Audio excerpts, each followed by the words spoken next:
Hello, sir. Hello, Mr. Lewis. Good morning.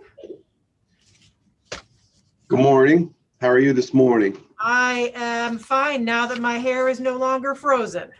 Okay. One should not go out shoveling when one's hair is wet. This is what we have learned. In case you were wondering. Okay. I think I already knew that. Yeah, well, you're ahead of me then. And I'm I right have less now. hair than you. So I have less hair than you. So Well, that's it's less true. problematic. It's still unpleasant. I'm just gonna say that's unpleasant. Hello, Mr. Lewis. Good morning. So we're the commission meeting, just so you know, I love that you both are here early. The commissioners will start at 8:30. So until then, I'm just gonna keep everybody on mute, okay? Could I ask a question? Of course, yeah. Because I'm not sure what the protocol is, but Yep. do I just speak and then it's over? So each side will have 10 minutes. So because the recommended decision in your case is that there are no reasonable grounds to believe discrimination happened, you'll go first. Okay. So when your case is called, the commissioner who's chairing the meeting will ask if there's someone here for you, and you will say, I'm here. Okay. You'll unmute yourself and say, I'm here, and Okay. then introduce yourself, and you'll say, then you have 10 minutes to make a presentation. You can use all the 10 minutes at once, or you can save some of it for rebuttal, because after you go, then the other side will go. Okay. And then if you have any time left, you can use that. And if they have any time left, they can use that. And then we'll hear from the investigator after that. Okay. And the commissioners, they might have questions for you or they might not. Okay. Understood. Okay. Thank you. Okay. Thank you. Until then, you'll just be muted. Okay. Now, will you mute me or will I mute myself? Either one. I can mute you. That'll be fine. I appreciate Okay. that. Thank you. You're welcome. Mr. Campbell. Nope, we can't hear you, Mr. Campbell. You will need to unmute yourself. Nope, can't hear you. Nope. There's a button on the computer probably that you press to unmute. If you're on Zoom, you go to the upper right hand of your box and there should be a tab to hit there that says ask to unmute. There you go. Okay. Now we've got you. Thank you. I have a little difficulty hearing through the mask, so you may have to speak up to get to me. Yes, I will be taking it off in a minute. I just have to get a few things from the printer. Yes, ma'am. Okay. You'll be giving a rundown on all this, so I won't. Okay, wait. Yes. Thank you. All right, so I'm going to keep you muted for now.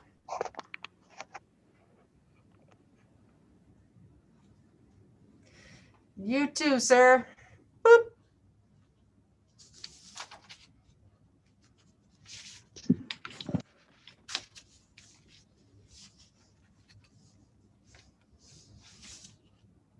I can still hear you, Amy.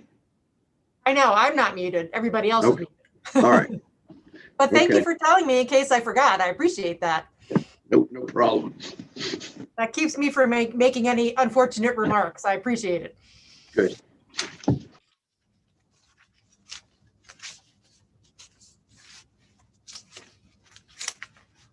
Oh, thank you, Joan. I appreciate that.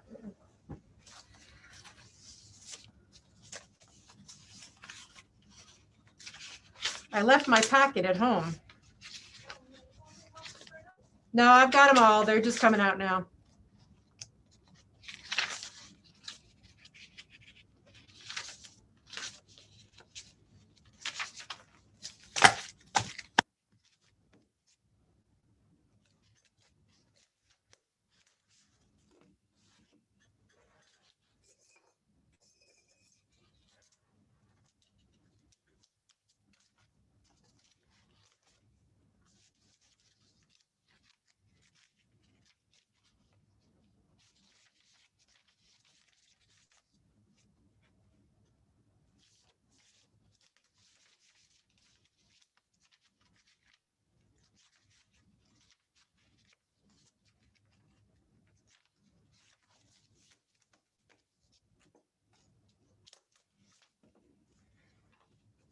Hi, whoever's joined us from phone number 803 at the end, can you just let me know who you are?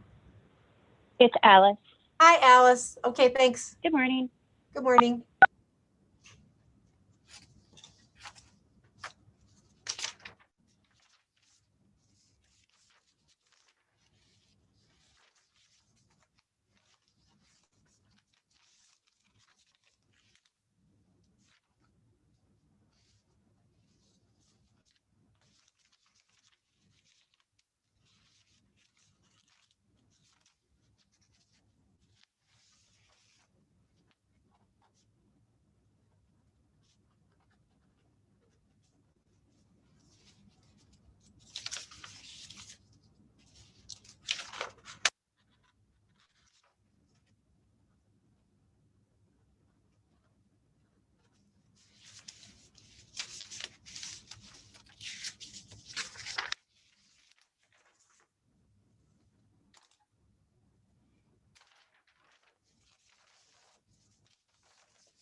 Good morning, Commissioner Ashby. I can't hear you.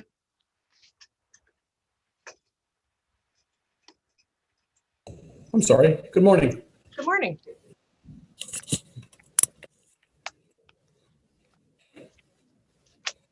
I learned quite some time ago that when I get thrown into a meeting like that, I'm almost never on mute. I learned it the hard way. So I was surprised to learn that I'm on mute just now. Better safe than sorry, right? I've learned. Yeah. Okay.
Good morning. Good morning, Commissioner David.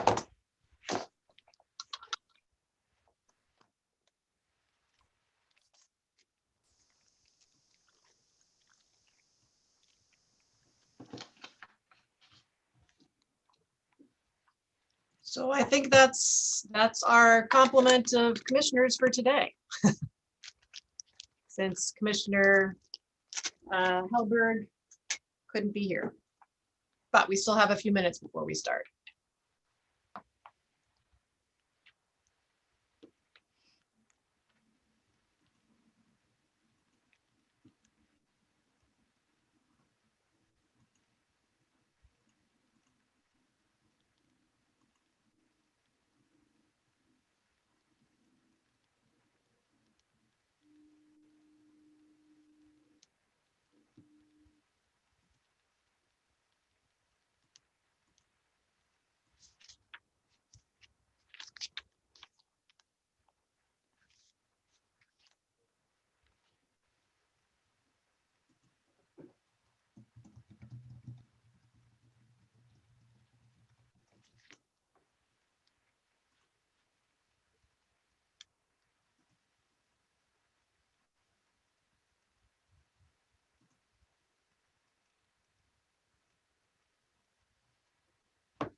For the commissioners who are on here, there was one document missing from your packets, a memo about one of the conciliation agreements that you have. I just emailed each of you the memo itself. So just a heads up that you have the agreement in your materials already, but you didn't have the cover memo that usually goes with it. So I just sent you the memo.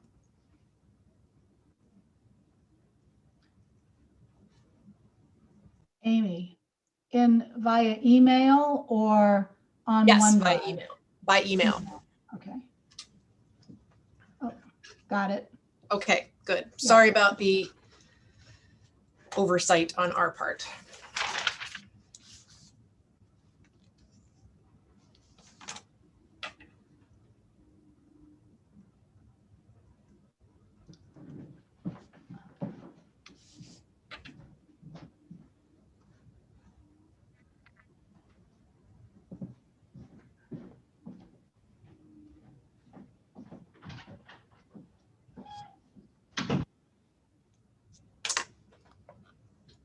Amy, I think what was confusing me about whether I had the updates was the date of modification I was saying January 6th, and I was saying to myself, those can't be the February cases. I don't see anything in our OneDrive that says when the files were posted. Right, yeah, I think we posted the files last week. Yeah, I'm sure you did. Yeah. So the one document that we didn't upload was the memo that I just emailed you.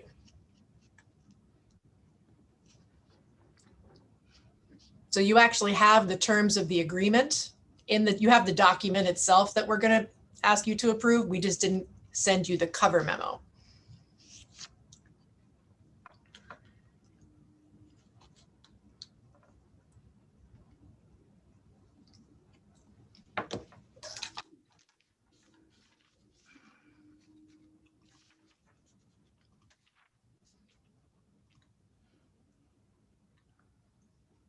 It's 8:30. Are we ready to get started? Yes. Yes, okay. Gavel. Good morning. I'm Deb Whitworth, and on behalf of my fellow commissioners, I welcome you to this meeting of the Maine Human Rights Commission. Before we proceed with the business of today, I'm asking each of you, myself included, who may have an electronic device, either a cell phone, pager, etc., to ensure that they're silenced now, or that if you have to use them, that you mute yourself.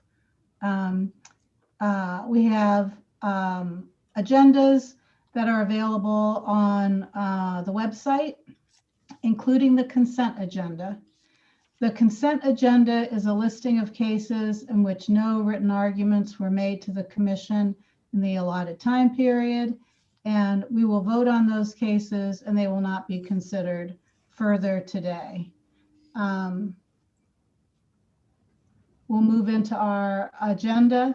Is there any discussion of the agenda or the consent agenda?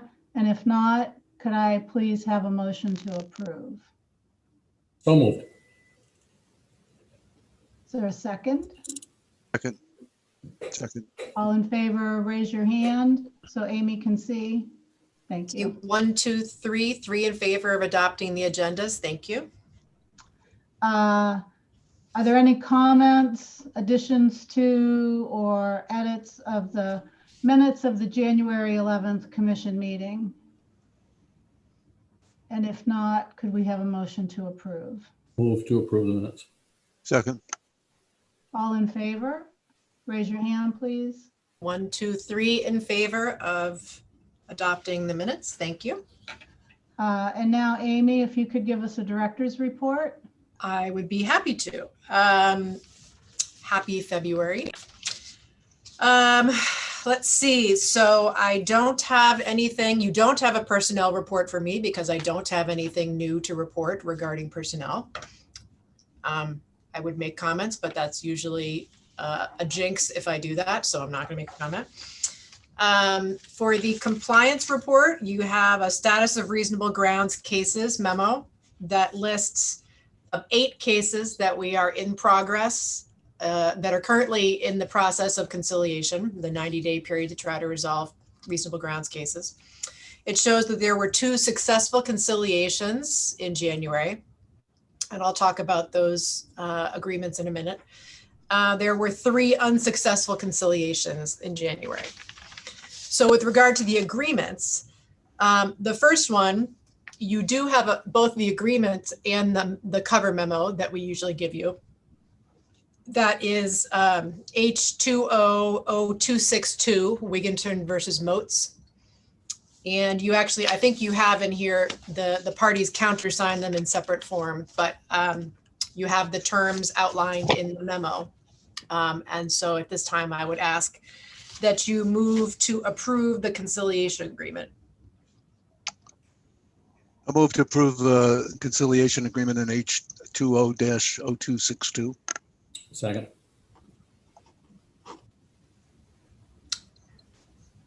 So all All in those favor? Go ahead. All in favor, raise your hand. Sorry, I was on mute. No, it's okay. 3 in favor, so that agreement is approved. And then the document I just emailed you was a summary memo of the other agreement. You do have the other agreement already, which was in case H200263 A and B, and it was Janes versus Parkhurst and Downtown LLC. And I don't know, I assume you've reviewed the agreement itself, but I hope you've had a minute to look at the summary memo if you need to. So when you feel you're ready to do that, I would ask that you make a motion to approve that conciliation agreement.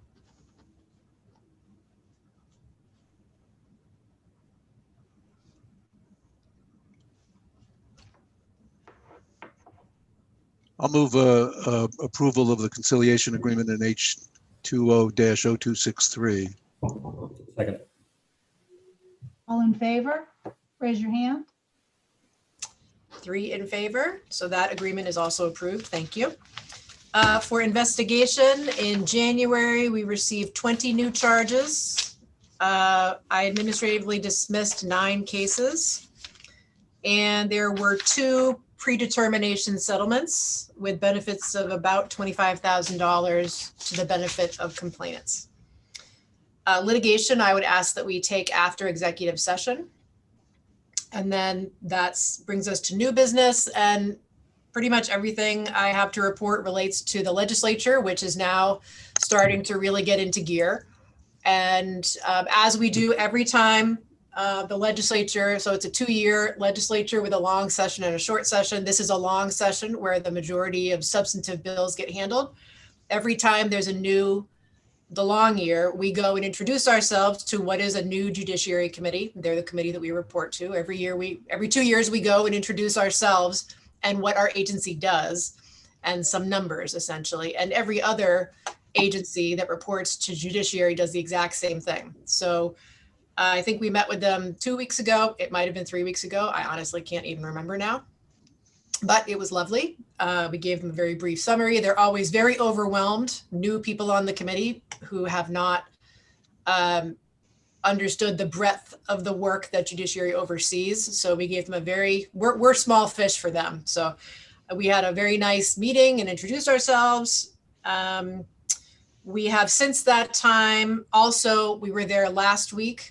So the budget process in Maine, again, there's a main budget process that goes into the substantive, the 2-year budget, looking ahead, 22-23. That has not been introduced yet. What we're doing right now is that the legislature is looking at any changes that need to be made to the budget year that's happening right now, the 2021 budget year. So we were there along with all the other agencies that report to judiciary, talking about any changes related to our agency that needed to be approved in the budget. And the only changes we had were things that were part of the curtailment that the governor issued, outlined earlier this year. Nope, earlier in 2020. So that was fine. And we have also filed with the legislature a required report that we send every year about all the quasi-independent agencies like ours are required to file annual reports about expenditures and reimbursements. This is a process that grew out of an issue with Maine Housing about 7 or 8 years ago, and wanting to ensure that there was more oversight from the legislature about how quasi-independent agencies are handling their finances to make sure there's no inappropriate payments or reimbursements. So we filed that. And tomorrow we have a confirmation hearing for the appointee for Ted's seat.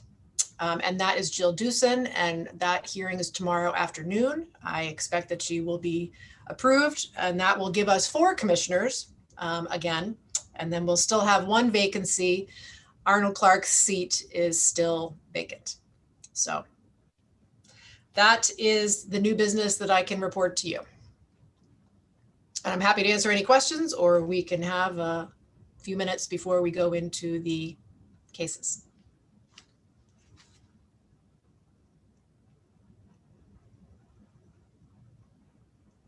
Okay, hearing no questions, we will take a little recess until 8:45. You've got 6 minutes to get another cup of coffee.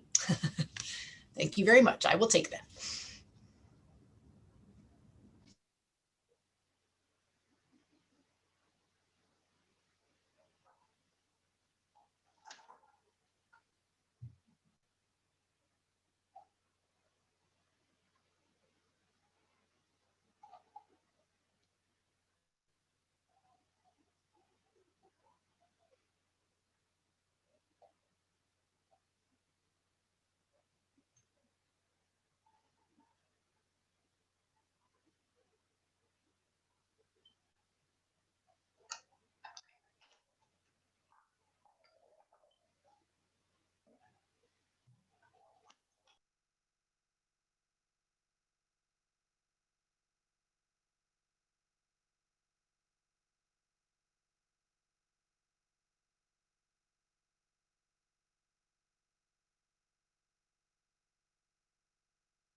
Okay, it's 8:45, so we'll get back to our agenda.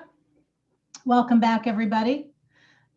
Cases will be called in order on the accepted agenda. As I call each case, the party who has submitted a written argument will be called to provide the most relevant arguments to the case. The time is limited to 10 minutes. Time may be reserved to rebut opposing arguments, but the time limit of 10 minutes may not be exceeded.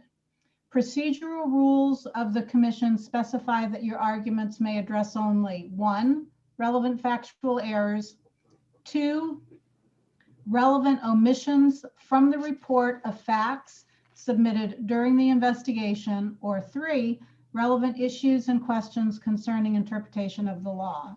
The commission allows parties who do not disagree with the investigator's report to rebut comments made by the opposite party. Please be advised that commissioners may ask questions, and you will be asked to introduce yourself as you come to the podium. Thank you. So our first case is a reasonable grounds case. William Mann v. City of Saco and Kevin Sutherland. Is there anybody here for the City of Saco and Kevin Sutherland? Chairwoman, I am Linda McGill from Bernstein Schur, and I'm here for the City of Saco. Okay, thanks, Linda. Go ahead. You have 10 Thank- minutes. Thank you. Commissioners, Executive Director Sneerson, Ms. Hirsch. I represent the City of Saco in this case, and the former City Administrator Kevin Sutherland, who appropriately by Ms. Neal, the investigator, has been effectively dismissed from the case. So when I talk about Mr. Sutherland, I'll be talking about him as an agent of the city in this case. In my brief time, I want to focus, as the investigator did, and as the charging party did in closing remarks, and is sure to focus today on a remark that's in the record that seems to have been a major basis for Ms. Neal's recommendation of reasonable grounds. And that is the remark attributed to the city administrator regarding old white guys. Now, when I say that, obviously in the context of a charge that was brought based on age and gender, it's kind of obviously as the city's lawyer, I recognize that just taken by itself, old white guys in the mouth of the city administrator sounds like a really damaging remark. But the key in this case, the legal key and the factual key, is to put that remark in context factually and legally. First, the context that was developed in the record, and I'm assuming, because the investigator has so found, for today's purposes, I'm going to assume that in my remarks to you that the remark was made. That's not an admission or concession. We're just taking the facts as the investigator found them for today's discussion. But in the record, it is clear that the city administrator, in making that remark, was speaking to a consultant who was helping the city draw up a plan, its development plan, its strategic plan, if you will, for the next X number of years going forward. Speaking to the consultant who was assisting, Mr. Mann, the charging party, was not there. Mr. Mann was involved in kind of leading that process along with another city employee. But the city administrator was talking about the participants, effectively the committee that would be put together to help the city make up its future plan. And the city administrator understood that the last plan some years ago was drawn up by a small group of Caucasian older males, perhaps not surprising because that is one typical in-power group. And he did not want that to happen again. Now, it would have been better if he said, let's make sure that we get a diverse group. Let's make sure that we have an age mixed group. We have gender mixed group, racial mixed group. He said, he made this remark casually, albeit carelessly, but the important thing is that it was not about employment. It was not about Mr. Mann. It was far from that context. It was directed to this community issue. So at the very least, commissioners, that remark is not direct evidence of discrimination. The courts have said consistently that direct evidence through a remark or any other kind of direct evidence is literally a smoking gun, literally, figuratively a smoking gun, that it has to be focused on or connected to, closely connected to the decision and to the employee at issue. And there was none of that context in that remark. I can certainly see why it stands out in the record, and it stood out for Ms. Neal, who's obviously a very talented and effective investigator. But we gotta step back from the shock value and see it legally. You know, a direct evidence is kind of like that pointy-headed boss in the Dilbert cartoon that runs around the office and says to people, I'm going to fire you because you're a stupid idiot. That's what it takes for direct evidence. So we, the city's position is that it's not direct evidence. So the charging party's burden then, as you all know, if we're back in the McDonnell Douglas, more circumstantial evidence, the charging party's burden is to show that the city's legitimate reason, which were all the problems that are detailed in the record between Mr. Mann and the city administrator, that those are just a pretext for age or gender discrimination in this case. And the evidence, commissioners, is to the contrary. Here are just a few examples from the record. There's a written report of Mr. Sutherland saying to Mr. Mann, Bill, the comments in the newspaper that you made are causing me a lot of headaches. There's a letter of complaint about Mr. Mann by the head of the Chamber of Commerce, obviously a problem for the city administrator. May or may not be true, but it's a letter that he had to deal with. There is a written warning to Mr. Mann about delays and lack of priority and not connecting with what the city administrator, who was the supervisor, wanted done. There was a meeting in December of 2018 where where the city administrator said, look, this is not working. I don't want to fire you. You're the smartest guy I know, smartest person I know. Actually, that was in a performance review, but it's not working. Please search for another job and let's get together at the end of January and see if that happens. Meanwhile, in January, he gets another letter from an important business person in Saco who is complaining very pointedly about Mr. Mann. So there are well-documented problems. None of them have to do with age. None of them have to do with gender. And as far as drawing any inference or any conclusion from the fact that there were a handful of separations of department heads under various circumstances and their average age was above 40 is not surprising, commissioners. Department heads are typically just under the city manager in a municipal hierarchy, and it makes sense that they are older. The circumstances are varied. There was no evidence brought forward that any of those other claims was based on age or gender. It's not even, it's a handful. You can't draw any inference from it. So at the meeting where the termination was actually implemented, or not implemented, but announced by Mr. Sutherland, again, there's no contemplation, there's no discrimination. It was a meeting at which Mr. Sutherland went in, not planning to terminate Mr. Mann, but he heard information about overpromising to potential grantees. And it was, as he admitted, the last straw. And they had an argument, they brought HR in, and the relationship came apart. But again, no evidence that it was based on on gender or age. longstanding problems between city administrator and a key person who reported to him, the director of development. So in short, the record as a whole is devoid of evidence that Mr. Mann was terminated based on his age or gender. There aren't any shifting reasons. At the INR conference, the city manager said, I lost trust and confidence in him. That is an umbrella for all the issues that are documented in the record.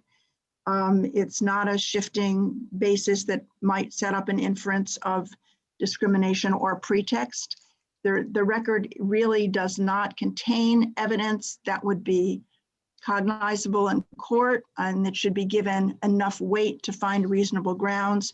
The burden in this case remains on the charging party, and the charging party, except for this remark and the statistics or the numbers of terminations, the charging party couldn't cite anything directly between him and Mann or him and city administrator, or even anything inferential that implicated age or gender.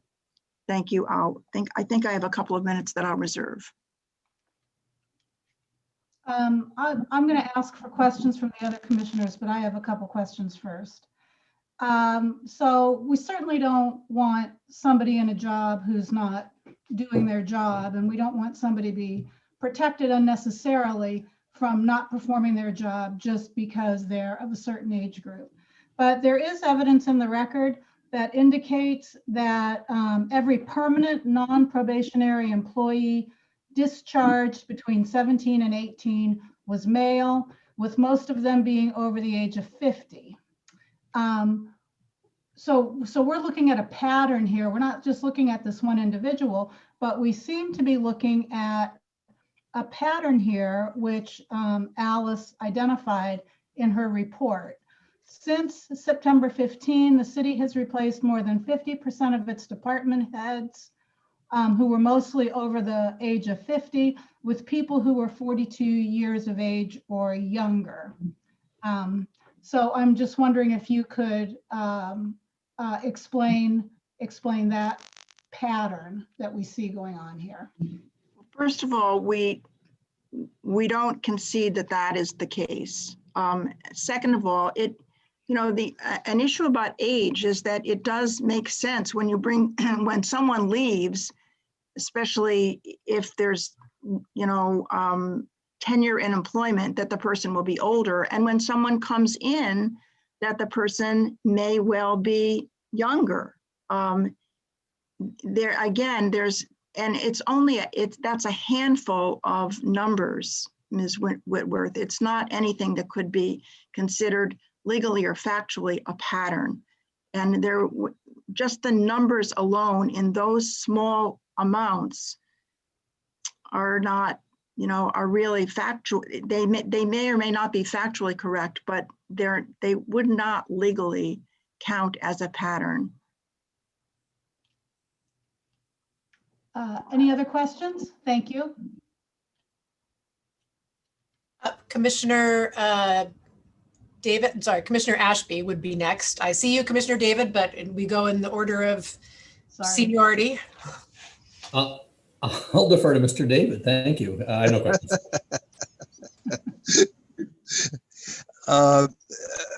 Attorney McGill, I saw the crux of this sort of back at the beginning, whereas I understand from the report that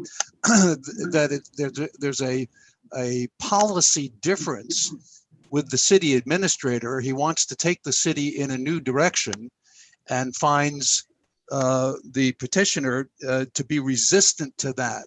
It seems to me that it's a political issue in the best sense of issue. A decision about policy. Is it unlawful discrimination for the city administrator to say, I do not want Saco to become a bedroom senior community for retirement, which is how it's described in the report? Is that unlawful discrimination? And do you agree that that's the crux of the difference between him and the petitioner? I think there were a number of policy disagreements, Commissioner David, and I think that's a good way to describe most of them, the priorities, et cetera, but the vision for the community was a key difference. And again, there's nothing illegal about saying we want participation in devising the city's future by more millennials or even by hipsters. We don't want it segregated to this one group of older Caucasian males the way it was in the past. So it's not illegal, and indeed you could see it maybe dressed up in different language, more sophisticated language, as a positive. Well, not just the desire for diversity on the new committee. And we've just been inundated at the federal level with President Biden's cabinet about being touted that the representations from women and minorities and all those things are excellent. But also the policy that he wants to implement, he's in conflict with the petitioner. Isn't that not true? That's correct. Okay. And the replacement is a 57-year-old woman? Thank you for bringing that up. I should have highlighted that. That's the difference between a directly connected fact. A replacement for Mr. Mann is a 57-year-old female, and some of these things that are on the outskirts that really don't connect up to the employment decision about Mr. Mann. Okay, thank you. Mr. Ashby. Just one question. I see a finding on page 3 of the investigator that indicates that the respondent did not follow its progressive discipline policy when it discharged the complainant. Is that true? Is that the case? There's a dispute about that. And if you look back at that progressive discipline policy, it says specifically that although progressive discipline is a principle of the city, that in various circumstances, it does not have to be followed. There's no lockstep. You don't have to go through, for example, the suspension of a department head in order to terminate. And let's keep in mind that Mr. Mann did have a written warning issued less than a year before the relationship came apart. Would you agree, though, that the termination of the complainant in this case was a little ham-handed? I mean, was that the kind of situation where departing from a progressive discipline policy might be appropriate? I understand this bind it might have put the city in to promise some grant to more than one applicant or something to that effect.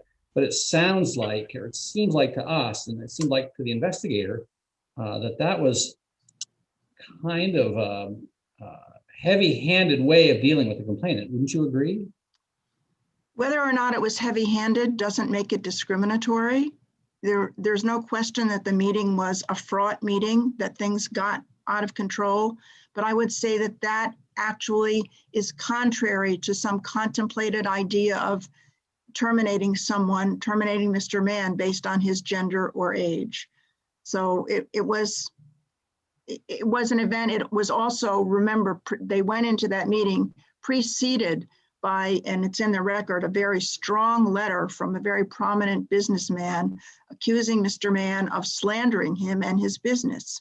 Again, that's what was in the mind of the administrator. I think we can infer responsibly and reliably. Yeah, thank you. So, Ms. McGill, you'll have about 30 seconds left after we hear from complainant. Thank you.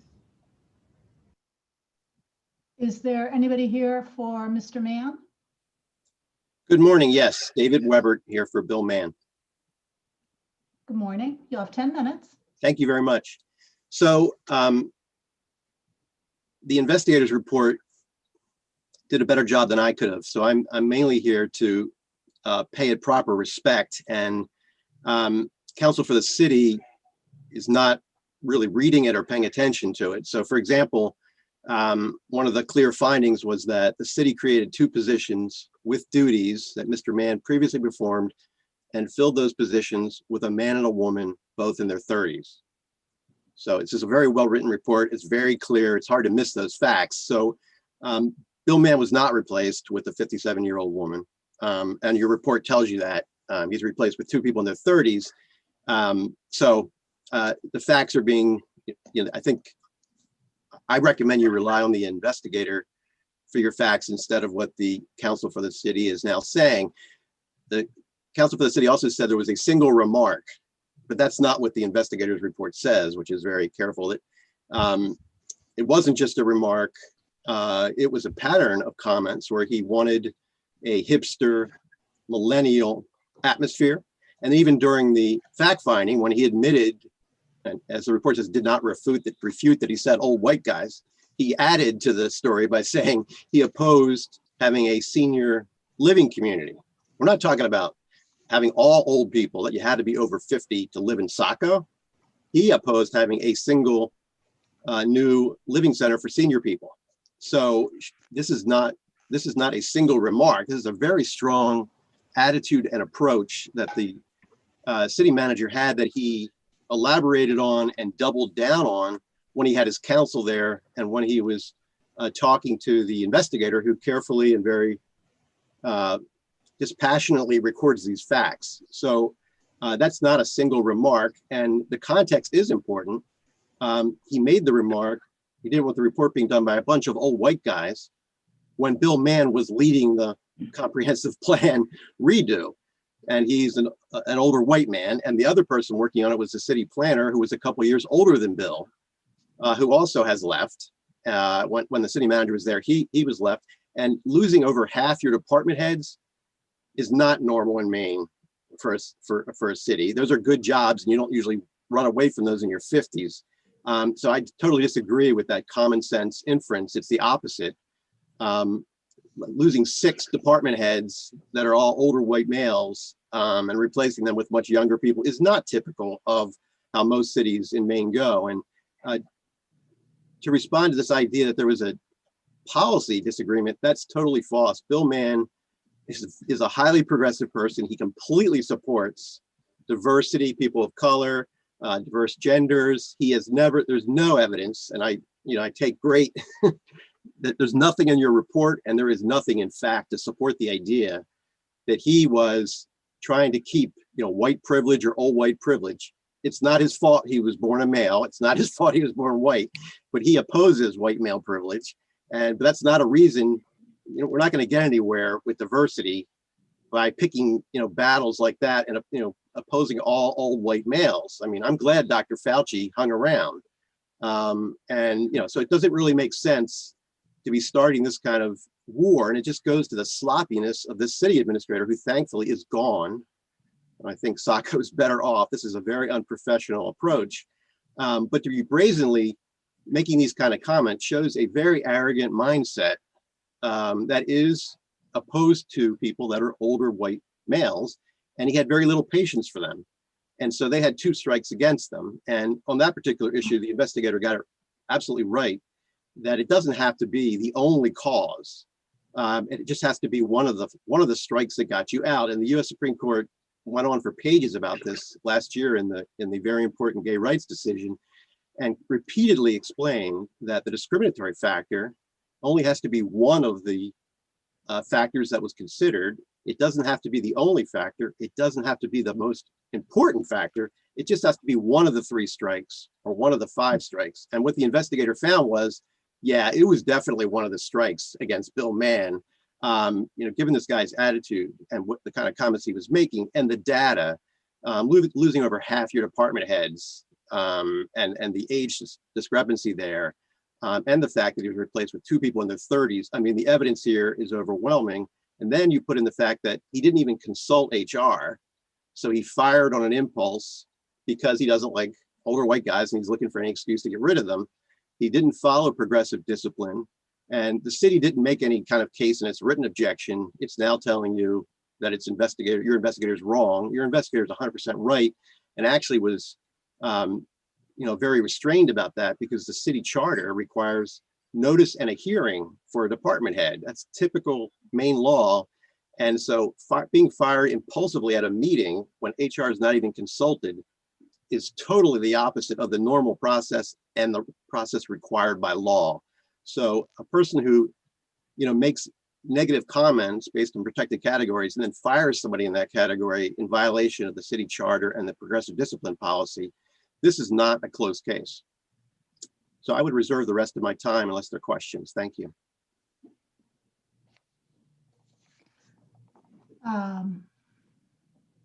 Commissioner Whitworth? No, I don't have any questions. Thank you. Commissioner Ashby? Just one, Attorney Weber, if it's in the record, was this employee ever afforded a hearing? Zero. It's a clear violation of the city charter, progressive discipline policy, and the Constitution of the United States of America. He was a public employee. He was he was fired on the spot during a meeting about, it had nothing to do with his employment status. And so it was in total violation of basic procedures, which is very strong evidence of discrimination. The courts have repeatedly said that kind of, flouting policy is totally consistent with a discriminatory attitude that this is a second-class employee. Now, sometimes it's because you're Black or you're a woman. In this case, it was because he was an older white guy. Thank you. Commissioner David? Yeah, I'd like to I'd like to hear what the difference is between you and Attorney McGill about who the replacement was. You say it was a man and a woman in their 30s, and she says it was a 57-year-old woman. Well, don't listen to me. Listen to your investigator on page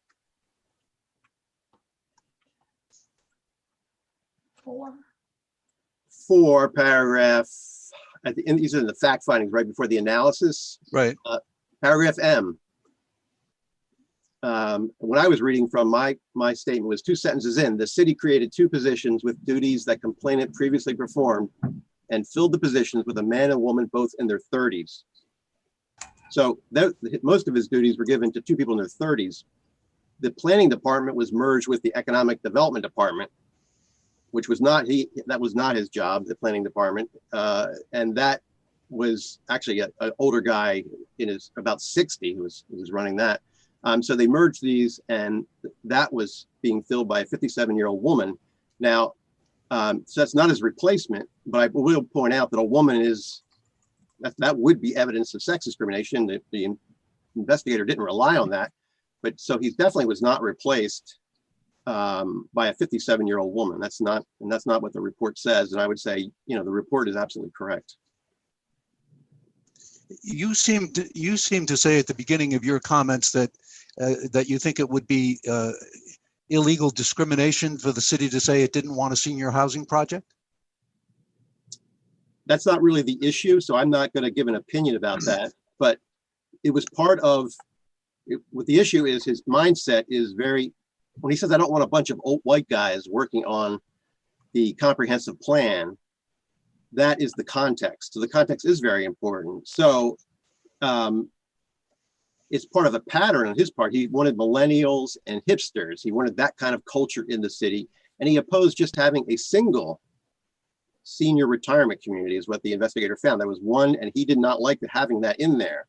So I would say that's all, and the investigator found it's all part of a pattern of him being anti-older people. He wanted that is age discrimination. He wanted diversity in the new committee to work on the plan, and he included the petitioner and said you can continue to work on it. Is that not correct? That's not what the report says. I mean, isn't that what the comment means by he didn't want old dead white males only or whatever? Absolutely not. That's not what it means. I mean, I can't imagine anybody saying that. And I'm just surprised that you would. I mean, that's not the way you say, because I've been for diversity my whole life. You don't go around saying we don't want old white guys. It's not the way you say that. So I don't agree with you. I think that's for the state of Maine and the Maine Human Rights Commission saying that's the right way to get diversity. I think your investigator is absolutely right. That's not how you do that. You say, just like the attorney for the city said it well. I mean, the right way to do this is to say, hey, this time around, we're going to make sure we have full diversity. You don't say, I don't want it done by a bunch of old white guys. So I disagree that that's a legitimate city policy. And the city lawyer, I think, appropriately did not defend that. So I think that's a bad road for the commission to go down to say that's fine. It's not. It's really not. The investigator says that the record reflects that Sutherland did not want to have Saco become a senior community. That thought process states a direct age preference, which it appears infected the city's employment decisions. That seems to me crossing between the policy, the political decision, the political in the sense of policy decision about what direction the plan should take the city, and saying that that implies a thought process that's illegal and discriminatory. Isn't that true? I think you're being unfair to the investigator and the report. If you read the facts. I was quoting from the report. But I think it's unfair to the way you're characterizing it. In her facts, she explained that at the fact-finding conference, he said he did not agree with the prior plan, which included a senior living housing project. So it's a one project. And she said he wanted to say, Saco, if it was considered a senior community, it would die on the vine. Now I live in Brunswick. It's just not true that having vibrant senior communities leads to you dying on the vine. This is a stereotype. This is ageism. It's just jumping off the page. That's your political position, David. No, that's the investigators finding here. I mean, it's not politics. Discrimination, if you want to call it politics, but the Maine legislature decided it was illegal, and ageism is illegal, and this is ageism. And so I don't think the commission should support that or say that's a protected political opinion. It's illegal ageism. Thank you. Yep. You'll have about 4¼ minutes, Mr. Weber, after we hear from Ms. McGill very briefly. Thank you. Thank you. First, on the hiring issue, which is, again, really connected up to this actual case about employment. The city hired a 57-year-old woman, then decided to reallocate some parts of the job. But the point is that the closest replacement to Mr. Mann in the hiring process was the 57-year-old woman first. Second, again, I just can't stress enough that we've gone, that there has to be a proven connection between the remark about the city plan and the future of the city and the vision of the city to the actual employment decision with Mr. Mann. And there is not one in this record. And finally— Ms. McGill, that's your time. Thank you. Okay. Follow-up questions for Ms. McGill. Commissioner Whitworth. No questions, thank you. Commissioner Ashby. None, thank you. Commissioner David. No. Okay. Mr. Weber, you have about 4¼ minutes. Just wanted to make one point about the city's position that because Mr. Mann wasn't there when the discriminatory comment was made, that you should disregard it. And to think through the consequences of the city's position about that, and that has to be, you should ignore it because it wasn't directly about the termination decision, which didn't occur for some time thereafter. So if a supervisor has a single Black employee who's on vacation, and during that week has a meeting of the entire company and says, I don't want any of these damn, and uses the N-word, the city's position would be, oh, that's not relevant because he wasn't there and didn't hear it. And that is a complete misunderstanding of the civil rights laws, which are not that toothless and out of touch with reality. Of course, that's very much an insight into the window of that person's mind, especially in this time and age when we all know not to say things like that, even when we're, I mean, that was, at least in workplaces, people know not to say that kind of thing. So it is extremely relevant. It's extremely insightful that it's said, and it doesn't matter. Of course, they say it behind the person's back. That doesn't make it okay. That makes it even worse. So that logic, I just hope the commission totally rejects that whole idea. And it's not a hostile work environment case. We didn't say that he was upset about being, disparaged. We're just saying he was fired in part. One of the reasons was his age, and the fact that the decision maker makes those kinds of comments, whether or not he hears them directly, he obviously was going to hear it, and he did hear about it. But that idea of how the civil rights laws work is just so contrary to how they're supposed to work and common sense that I just wanted to point that out to the commission, that this comment is highly relevant because it was about a project that Bill Mann was the leader on. And he said, I don't want it done by a bunch of old white guys. And then he fires them later on impulsive, just violating HR, violating the city charter. So it is highly contextually related the same brain that said, I don't want a bunch of old white guys, impulsively fired an old white guy. So this is very strong evidence, whether you call it direct or not. And the investigator saw that perfectly too and said, look, I think it's direct, but even if it's not, it's still important, strong evidence in whatever label you put on it. So, I mean, I think the investigator's report is, flawless. And I think you handle all these legal issues just right. And the city's lawyer is trying to lead you down, the wrong road about how civil rights laws are supposed to be enforced. Thank you. Follow-up questions for Mr. Weber, Commissioner Whitworth, No questions. Thank you. Commissioner Ashby, None, thank you. Commissioner David. Okay, thank you. So at this point, we will turn to the investigator, Ms. Neal. Good morning, Commissioners. I'm Alice Neal. I was the investigator on this case. You've heard from the parties, and I feel like the report summarizes what my analysis was in this case and what the facts were. And just to highlight that I did look at this as not just individual statements, but looking at what was being said is the mindset of Mr. Sutherland, who is the city's agent, and what that might mean for his thoughts and perspective whenever he was making hiring and firing decisions that related to Mr. Mann. So other than that, I'm happy to answer any questions that you have, but I believe that my report states what the arguments are and where I'm coming from.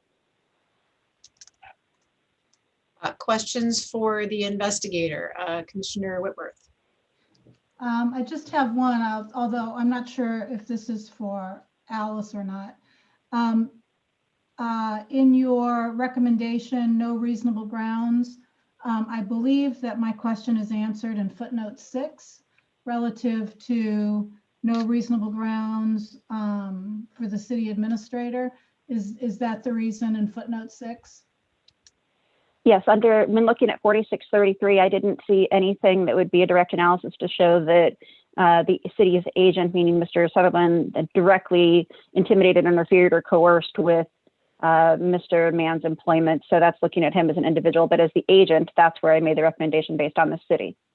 Okay, thank you. That's what I thought. I just wanted to confirm. Yep. Thank you. That was all. Commissioner Ashby? No, thank you. Great investigative report. Thank you, Alice. Commissioner David? Yes, good morning, Alice. I wanted to challenge you on the same way I did with the lawyers on page 4, the beginning of paragraph 4 that goes on to page 5. You say that at the conference, Sutherland made additional statements about not wanting Saco to be a senior community because it would die on the vine. These statements go to Sutherland's mindset as the city administrator. Based on that mindset, so you've made a conclusion about his mindset that it's likely that his desire not to have the plan written by a bunch of old white guys and to have millennials and hipsters was a motivating factor. Is that a discriminatory factor? If he doesn't want Saco to become a community and die on the vine because of old people, and he wants millennials and hipsters, that's a political position, isn't it? It may be a political position, but it also states a direct preference based on age and sex. And so that is something that, taken in totality, not just that one statement, not just the dying on the vine, but the statements about wanting to change the demographics. While some of that might be political, it also is what he's saying as the city's agent. So as the city's agent, he's saying, I don't want this written by a bunch of old white guys, definitely recognizing that more diversity would be good on the new plan. However, it still states a preference based on sex and age, and that's not the only one. He still says, like during the conference when he said that if the Saco was a retirement community, it would die on the vine. That also is relevant to age. And then he makes the statements about hipsters and millennials, and they aren't one-time statements. They happened more than once over the time when Mr. Mann was employed. So yes, I'm looking at his mindset. I'm not saying that politically that might be trying to just make Saco more diverse, and that's a great aim. However, I think there are ways that being the agent of the city that you can do that are not making direct statements based on age and sex. It still seems to me that you're blurring the statements about age and sex in terms of the political direction, the policy direction that he wants to take the city, that you're blurring that with a discriminatory intent against a specific employee in terms of what he wants the makeup of the commission to be. And it's not really just this, sorry, not to interrupt you. It's not just the specific employee. The other facts in the record show that there were the other agency heads who were discharged and the turnover that happened, it was all older white men, generally speaking. So I think that it's not just the statements, it's also the facts and the actions that the city took while Mr. Sutherland was the city administrator. So I think that you can look at the totality of that, and that takes it away from political. You're laying all those decisions about the other employees at Sutherland's feet, at the administrator's feet? That he was the city administrator. He would generally be the one who was involved in that. I don't know specifics about every single individual. I just took it based on the information that was given to me about the sex and the age of the people who were discharged during Sutherland's time while Mr. Mann was there. Okay. So I don't know. And you said, I didn't ask for direct information about each person. You said that that the petitioner sat on a number of the employment screening panels. Did he allege in anywhere in the record that he perceived any discrimination there? Is there any allegation? In the record, there were comments that were made that there might be concerns about the people who were being hired being younger women. However, what was also clear in the record is those were hiring panels, and that Mr. Sutherland did not make that decision independently on his own. Now I'm confused. Hiring the younger women would have been discriminatory? No, what I'm saying is you asked about the panels. So the panels themselves were hiring panels that had different people. Even Mr. Mann sat on some of those hiring panels over time. And so there were questions about whether or not the flip side was are there younger people who were being hired? And what Mr. Sutherland and the record bore out was that was a panel of people that was not a singular decision made by Mr. Sutherland. Here in this case, we have a singular decision made by the city administrator to get rid of Mr. Mann directly. It was not a panel decision. It was Mr. Sutherland's decision. And the complainant participates on that panel, on those panels. He participated in some. Yeah, on some on occasion. Yep. All right, and I'm still troubled by that quote that I challenged Attorney McGill with. That it's paragraph 5 on page 5. The record reflects that Sutherland did not want Saco to become a senior community. That thought process, you're drawing a conclusion about the thought process of Sutherland, appears to infect the city's employment decisions. And that connection, is that what you mean to say? Is that correct? I don't know that I would use the word infect. I would definitely say that the reason why I looked at things as a total is the mentality that he had. And so the mindset that he had going into the decisions that he made. And so with that, the mindset that Saco would die on the vine if it was a retirement community, that, explicitly saying, not I want to advance diversity with the next comprehensive plan, but I want it not to be written by a bunch of old white guys. And again, the references to wanting to have millennials and hipsters come into the city. There are different ways as the agent of the city to say those things that are going to be more inclusive. And here it seemed like Mr. Sutherland's mindset was, and that's making us the arbiter of the way those things are said. That's all. And and that's why it's definitely up to you all as the decision makers on this case to decide what you think based on my recommendation, but I stand behind my recommendations. Yep. Thank you. Thank you. Thank you, Alice. So we've heard from the parties and the investigators. So at this point, we would be looking for a motion or motions. There are 2 recommended decisions. I will start I think we should make 2 motions, and I'll start by making a motion to make to accept the findings of the investigator, finding number 2, that there are no reasonable grounds to believe that Kevin Sutherland discriminated against the complainant on the basis of his age and or sex, and this claim should be dismissed in accordance with the act. Second. All in favor, raise your hand. Hold on. Is there any discussion? Discussion. I think the analysis regarding agency is accurate. I concur. So it's been moved and seconded, and any additional discussion? Seeing none, all those in favor of a no reasonable grounds finding against Kevin Sutherland? I see 1, 2, 3, so that's a no reasonable grounds finding. And I will move to adopt the findings of the investigator that there are reasonable grounds to believe that the respondent discriminated against the complainant on the basis of age and or sex, and conciliation should be attempted in accordance with the Act. Second. It's been moved and seconded. Any discussion? Yeah, I'll make a couple of comments in support of my motion. We don't very often get such good evidence of discriminatory animus as we have in this case. I think it's entirely appropriate for the investigator to report out and for us to consider the comments of the respondent.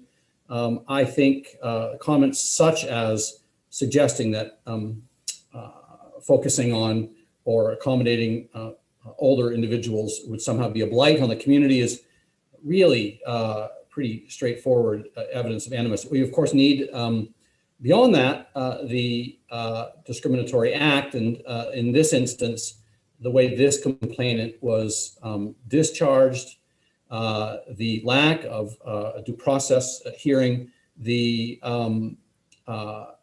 I accept the findings of the investigator that this person was replaced and that his duties were undertaken even under a sort of combined new department, were undertaken by younger employees, the 30-year-old, 30-year-old employees. And so I think there's really more than an even shot here. I hear Commissioner David, his questions about sort of the politics of this, but I'm not sure I feel comfortable making much of a distinction there. If the politics had been, if the politics of this individual had been that focusing on Black people blights the community, I think we would be able to use those words as evidence of discriminatory animus if this were a race case. And I really don't see why, when he makes comments like that about older individuals, that somehow it's not. I understand the politics of wanting to create a community that appeals to younger people. I understand the sort of concept, but I do agree with Attorney Weber that you don't say those words the way this respondent employee said those words. And so that's the reason for my motion. Thank you, Jeff. You're persuasive. Obviously, I find it a much closer case than you do. And what I differ with you on is what you just said, that it's not even close, that it's clear. I am right on the fence. I find it a very, very close fence, a very close case, because I think that those, what I've been calling political indications of policy decisions about where to take the city are legitimate things that elected representatives, ultimately elected representatives, should have the freedom to impose. And I think the diversity desired by the new committee, the last plan was in the 80s, we're now in 2021 to form a new plan, are legitimate concerns. So I'm gonna support it only because the standard is equal chance and not a burden. If there were a burden, even 51%, the vote would be negative. Thanks. Any additional discussion? So all those commissioners in favor of a reasonable grounds finding against the city of Saco, raise your hand and say yes.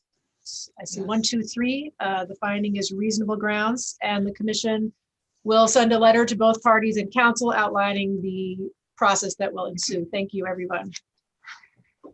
We're going to take a quick 5-minute break. We'll be back at 9:39.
It's 9:39, so let's get back to our agenda.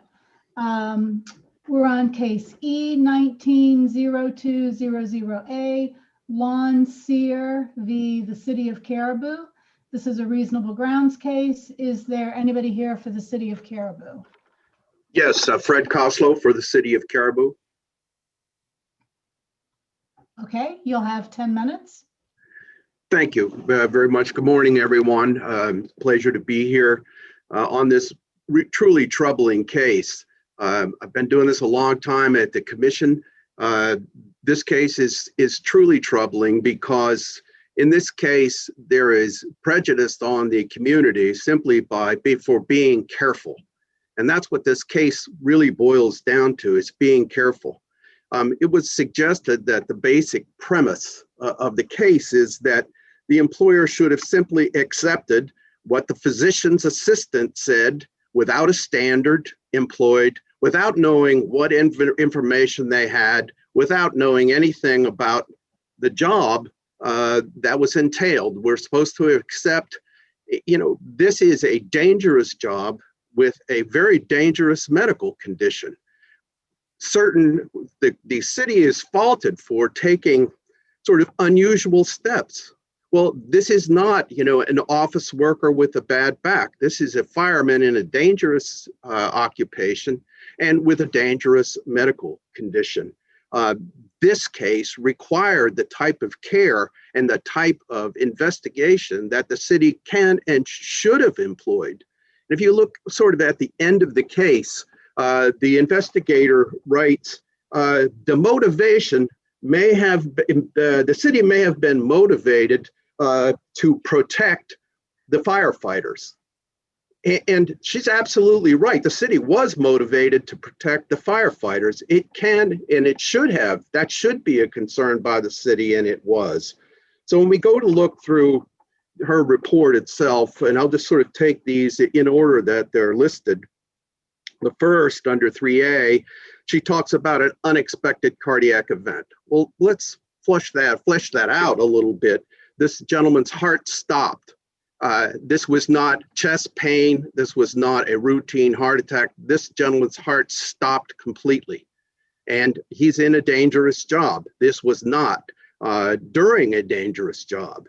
And secondly, an important fact that I think got lost in the report, the physicians were unable to detect any underlying cause. Well, common sense would tell you, a healthy heart does not stop beating. They just didn't know what the cause was. But this creates additional concern. What is the underlying condition? What is the underlying heart condition?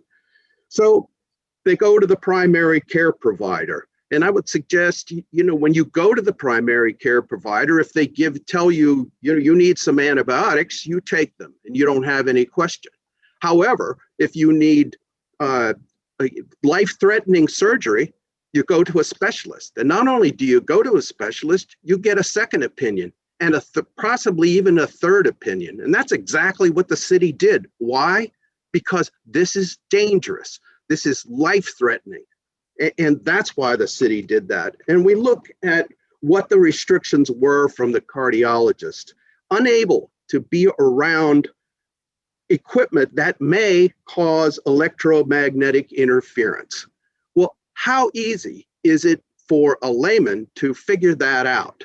What causes electromagnetic interference? Where is it?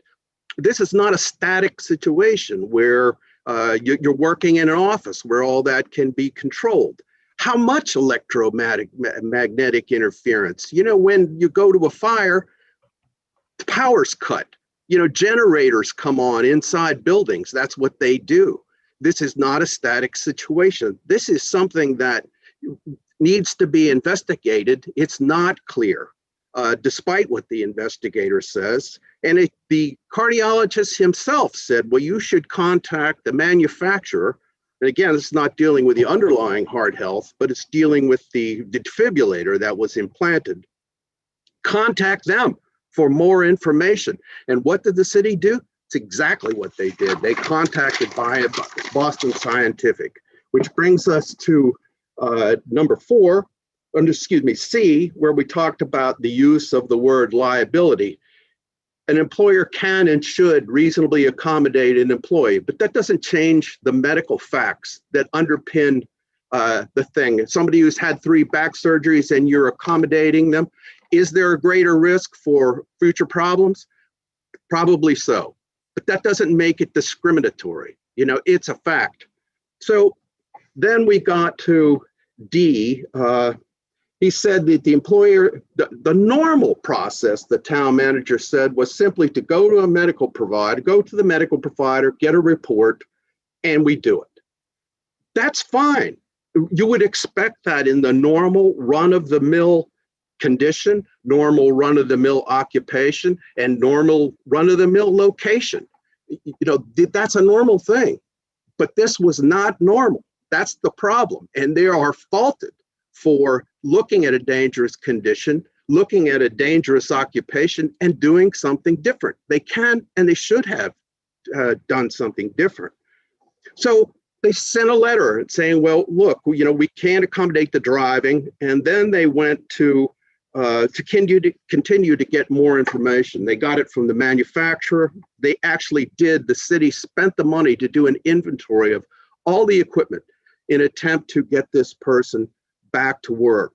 And that was no small expense and no small time element. And in addition, the city was working with the union to try to bring this person back.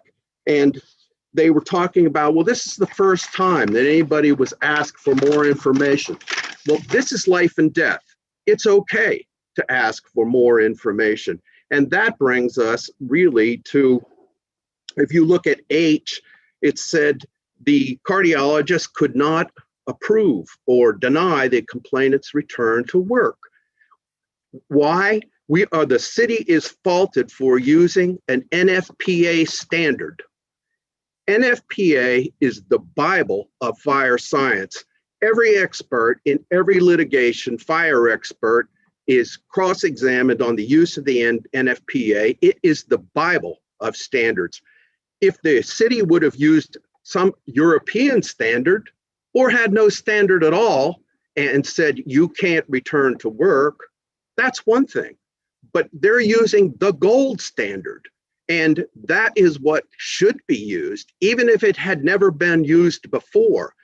The investigator said the city didn't formally adopt. While that's true, the city has used the NFPA, as does every other fire department in the entire United States, as its manual and its Bible. And they use the NFPA because it is the gold standard. And using a standard is something that should be employed because it helps for fairness. When the employee so what did they do? When they couldn't get all the information they needed, they set up an independent medical examination with an occupational medical specialist. What else should an employer do? They wanted a clear answer. They were not getting a clear answer. They didn't have the utmost faith in a physician's assistant, considering the complexity of the medical issues as well as the dangerous nature of the job. So they set up an independent medical examination and gave them a standard, a very fair standard. And whether they had used it before, they had used the NFPA, but just not formally adopted it. It doesn't make it a bad standard. It makes it the standard. And it's some sort of standard should have been used. So when that occurred, what happened? The independent medical judgment of the occupational medical specialist states he can't do the essential functions of the job. And that, what is the employer supposed to do after that? Are they supposed to, well, we don't agree, we're going to go back and use a physician's assistant, rather than the cardiologist never rendered a final opinion, and rather than use the occupational medical specialist.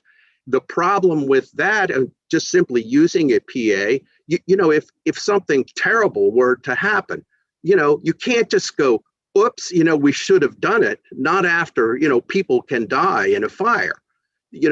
all of this is sort of done in a vacuum that, without some sort of recognition about what we're talking about here. We're talking about life and death.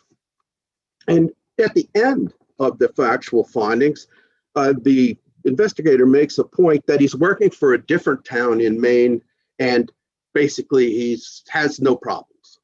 Well, that's not relevant to this case because it's afterwards, and the decisions are not based on outcome, they're based on risk.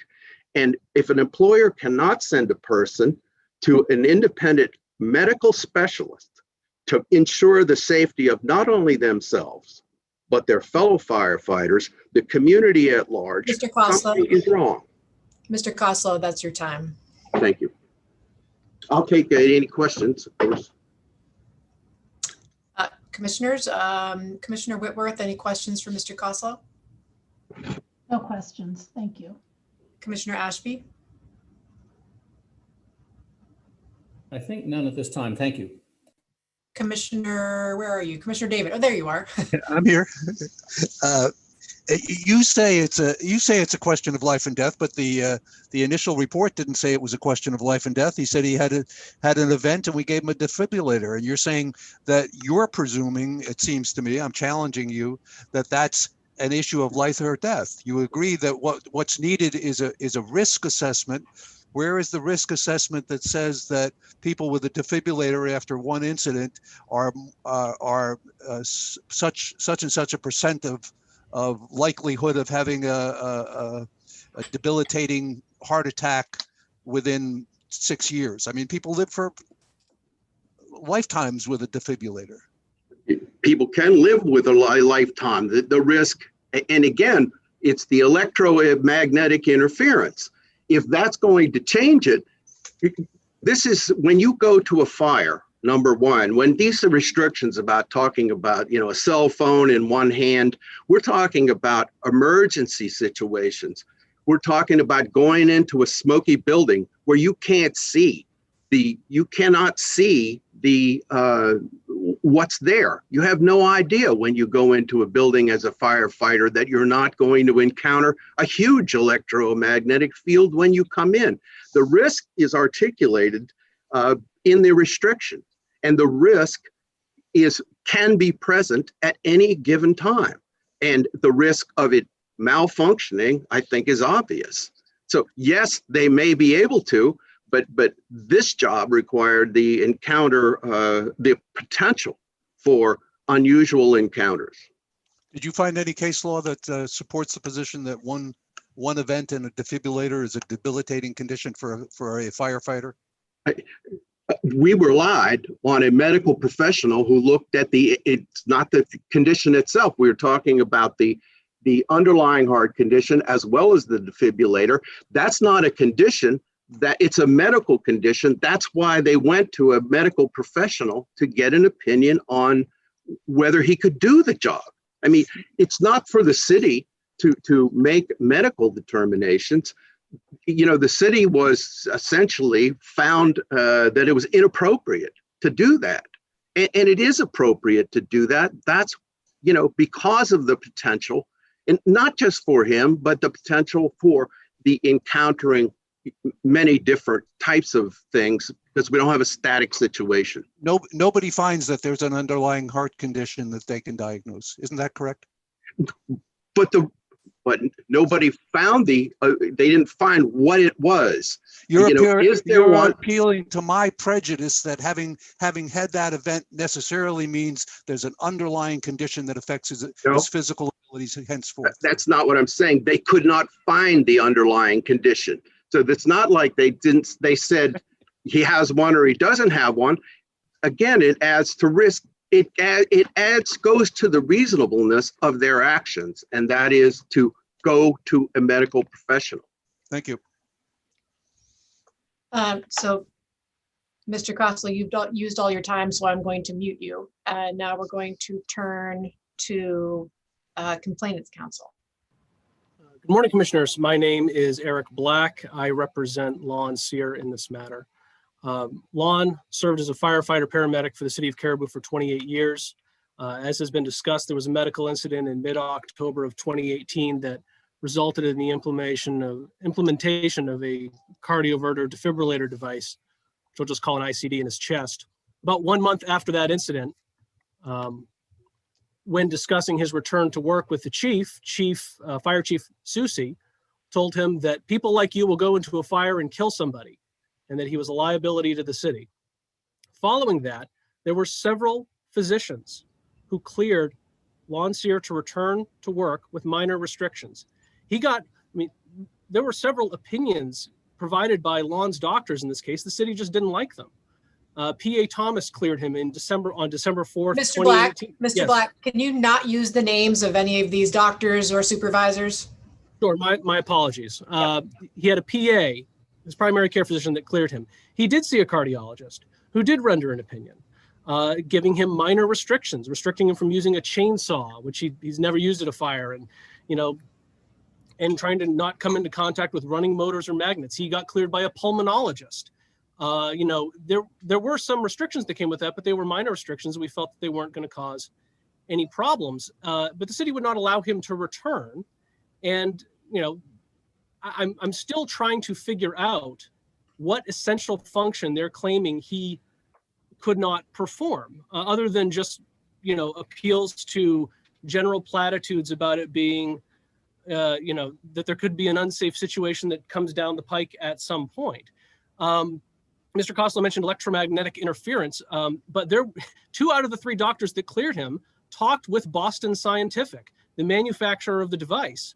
In one case, his doctor was told that many firefighters and paramedics continue to work with the device.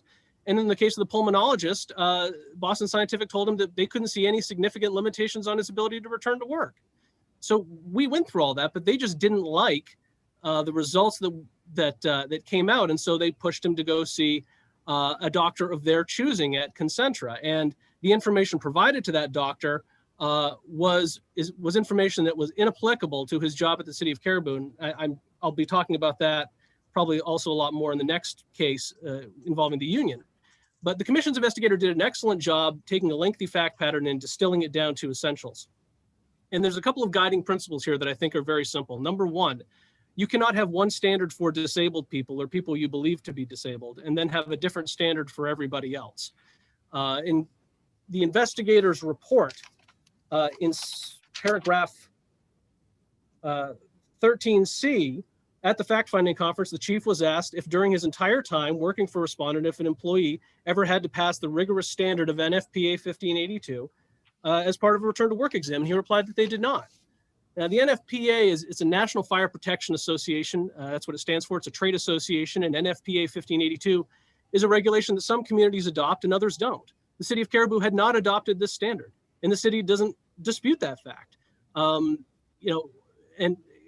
It's not a matter of state or federal law. It's simply a standard that's promoted by a trade association, and some communities adopt it and some don't. There's a lot of communities that don't adopt it because it's very strict, and there could be a real shortage of firefighters if everyone was held to that standard. There's some testimony that came out at the fact-finding hearing about to what extent they follow the NFPA guidelines, and the reaction was, well, sometimes we do in certain situations, but that proves my point. You can't just trot out a difficult, high standard whenever it's convenient to do so because you want to fire somebody. You have to hold everybody to that same standard. And there also seems to be a dispute here about the prior use of NFPA standards. And at the fact-finding hearing, and this is in the investigator's report, the city manager and the fire chief, I believe, responded that no firefighter had ever been evaluated for a return to work with NFPA standards. And that's consistent with my notes as well. There's a discussion that Mr. Costello brought up about that it's the Bible, but the issue is how good the standard might be or the benefits of implementing it aren't relevant here. Those are public policy arguments. One party could say, well, NFPA is good for this reason, and you say, well, no, the NFPA 1582 standard is not good for this reason. They're perfectly serviceable arguments to be making in front of a legislative committee or a town meeting, but the issue here is whether there was a special, unadopted, and unenforced standard that Lon Sear was held to, and the answer to that is yes. And that there's also a second principle I think that's important to recognize here, which is safety. There's been a lot of talk about Mr. Costello's recitation of safety standards. it's, again, as I said, it's not clear to me what essential function they're claiming Lon Sear couldn't do. There's reference in the investigator's report that the chief was asked about the restrictions and whether they could be performed by complainant despite his ICD, and he replied he couldn't answer the questions. And I think the investigator reasonably then led to the conclusion that, you know, this is something they did not look into as a result. Otherwise, he would have been able to answer the question. This idea that he is someone who, you know, there could be something that could happen down the road that might cause a problem. The law court was clear on that 40 years ago in the Maine Human Rights Commission versus Canadian Pacific Limited case from 1983. The law court said an employer can't deny an employee employment on the mere possibility that his physical handicap might endanger his or someone else's health or safety at some indefinite future time. The safety defense requires a lot more than that. Otherwise, there'd be a lot of unemployed people out there. They have to prove that the disability would probably cause danger, and there just isn't any evidence of that for the reasons that I've mentioned, unless you just appeal to the general sort of platitudes about, well, something could happen and it could be an unsafe situation. This isn't just about being careful. They did not want Mr. Sear to return. They were very clear about that in the conversation they had 1 month after the incident. And they got what they wanted. After, you know, doctor number one didn't give them the opinion they wanted, doctor number two, doctor number three, they finally found an occupational physician who had been supplied with the wrong standard to use, an unenforced and unadopted standard that finally said he couldn't return to work. And the report that physician used, the 70% of that report is quoting NFPA 1582, which again was unenforced and unadopted by the city. I wanted to just point out one more point. The city seems to be talking about, well, you know, the occupational physician was actually, I think it was a nurse, actually a nurse practitioner, said he couldn't return to work, and that's really the end of it. But the truth of it is, reading the report, you would know, because it's quoted extensively throughout the report, that they're using the wrong guideline. And you know, that was something that I had actually warned the city about, because I represented Mr. Sear before he was ever fired. I wrote them a letter actually saying, don't use, you know, I have reason to think that Concentra is using this standard, don't use it. You know, they know full well what their own policies are and what they've adopted and they haven't adopted. And I think at that point, I guess I would just, I don't think I have anything further to say, although I welcome questions. I reserve the balance of my time, you know, if I have any. You do have some. And at this point, I would ask Commissioner Whitworth, any questions for Mr. Black? No questions. Thank you.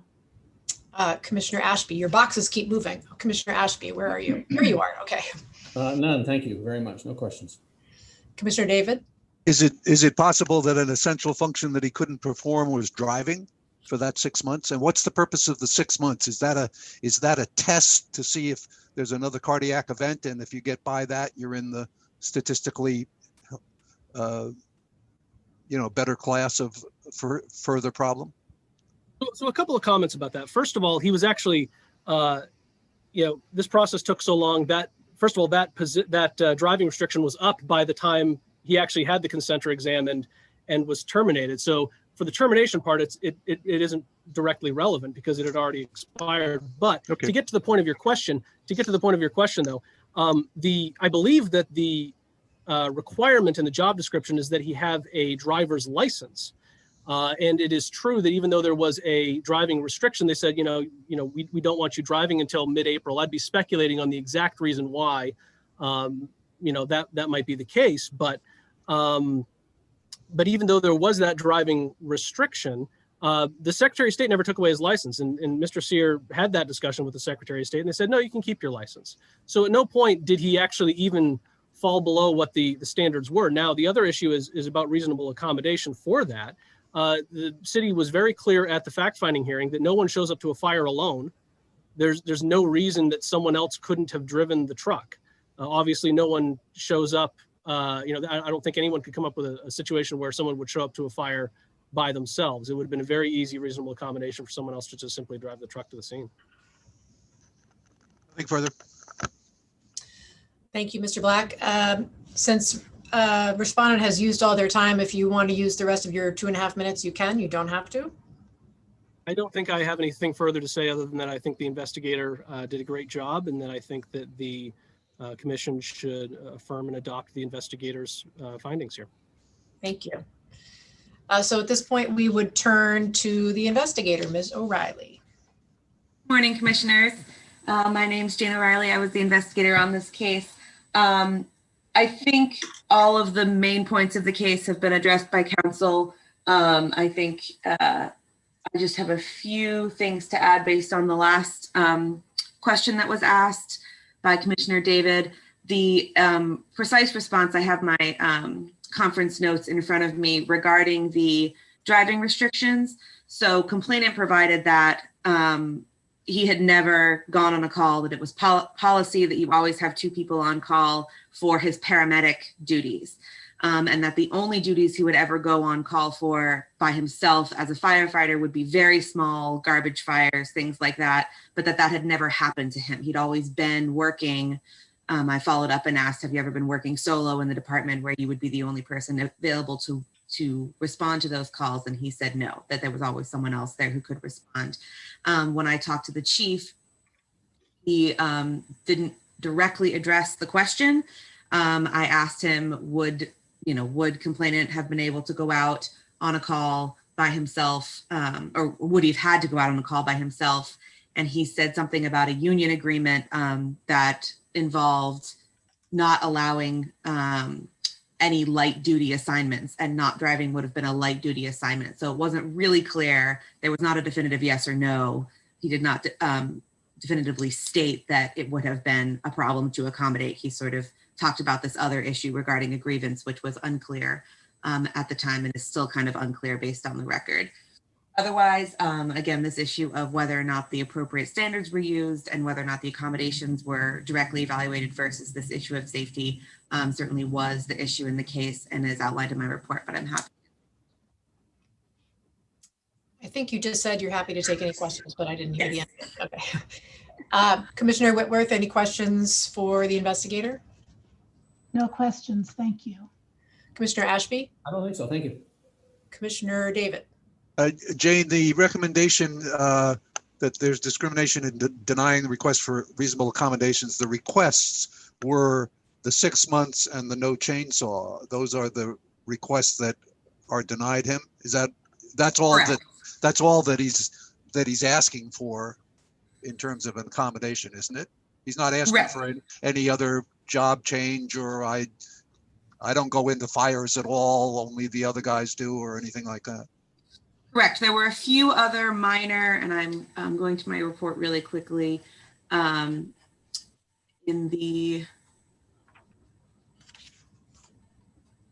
so it was a little bit more than just the chainsaw, but it all related to use of equipment. It wasn't about job tasks. It was that he not used certain equipment, or believe he had to use his cell phone in the opposite hand, things like that. That's the category of the electromagnetic interference, which is not well understood. Exactly. It all related to interference with the device. And further on that point, I asked complainant during the conference what would happen if his device was interfered with. And it alerts him that his device has been turned off, and he calls and gets it turned back on. So once again, it was sort of it was about the operation of the device in a specific way, not about his health. That's an interesting detail. That's an interesting detail. Thank you. Okay, then we've heard from the parties, and I'm just muting people relentlessly. We've heard from the parties, we've heard from the investigator, and at this point we would be looking at a motion or motions. Hold on one second. I'm sorry, Ed. Mr. Castle, we do not hear from the parties at this point unless the commissioner specifically asks a question to you. We can't hear you because you're muted. And we still can't hear you. Nope. Did you have a procedural question? Yeah, I have a procedural question. and doesn't have anything to do with the facts. It's that I do know that many of the aspects of this case are going to be presented in the companion case. And I was just asking if the board would consider sort of deferring ruling on this until the other evidence is heard, because even though it's a different case, but at the same time, there are features of overlap between the two cases. That's my request for a procedural change. I would say, first of all, that's a request you should have lodged prior to now. And second of all, our staff made a decision to present them separately because the legal issues are distinct. But that having been said, I would first turn to our counsel and then see if she has any advice for our commissioners with regard to your request. I mean, I certainly think it's within the authority of the commission to do that if they want to. As Amy just said, we did make a conscious decision and the issues are different even though there's factual overlap. So if asked for my advice, I would say there's no need to do that and I would suggest that you not do it. But again, that's if we treat it as a request, you all can take it up and make a decision. Commissioner David. I certainly am not going to make a motion to defer the decision in this, and I'm going to follow council's advice. I'm ready to decide this case. Agreed. So commissioners, I will let you proceed how you wish to. I'll make a motion that we take them together and that we find that there are reasonable grounds to believe that the city discriminated on its failure to provide reasonable accommodations and discriminated by discharging him, and that conciliation should be attempted in accordance with the act. Just to make it clear, you're suggesting that we take both findings together, not both cases together. I misspoke. Both findings in this one case. Thank you. Is there a second? Second. So it's been moved and seconded. Is there any discussion? Speaking for my motion, it's just absolutely clear to me that they shopped for the result that they wanted, and that the initial statement that he's a liability and you're going to kill somebody means that chief is looking for a way to hang him. People have defibrillators for tens of years or more.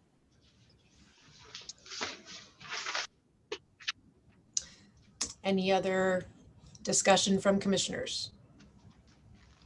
I'll also say, well, I'll just say that we've discussed this in other cases before where the nature of an accommodation is not convenient, and it's not to make any other employee's life easy, but the nature of an accommodation is simply that it's an accommodation, and it's oftentimes inconvenient, but we do it because that's what the law tells us to do.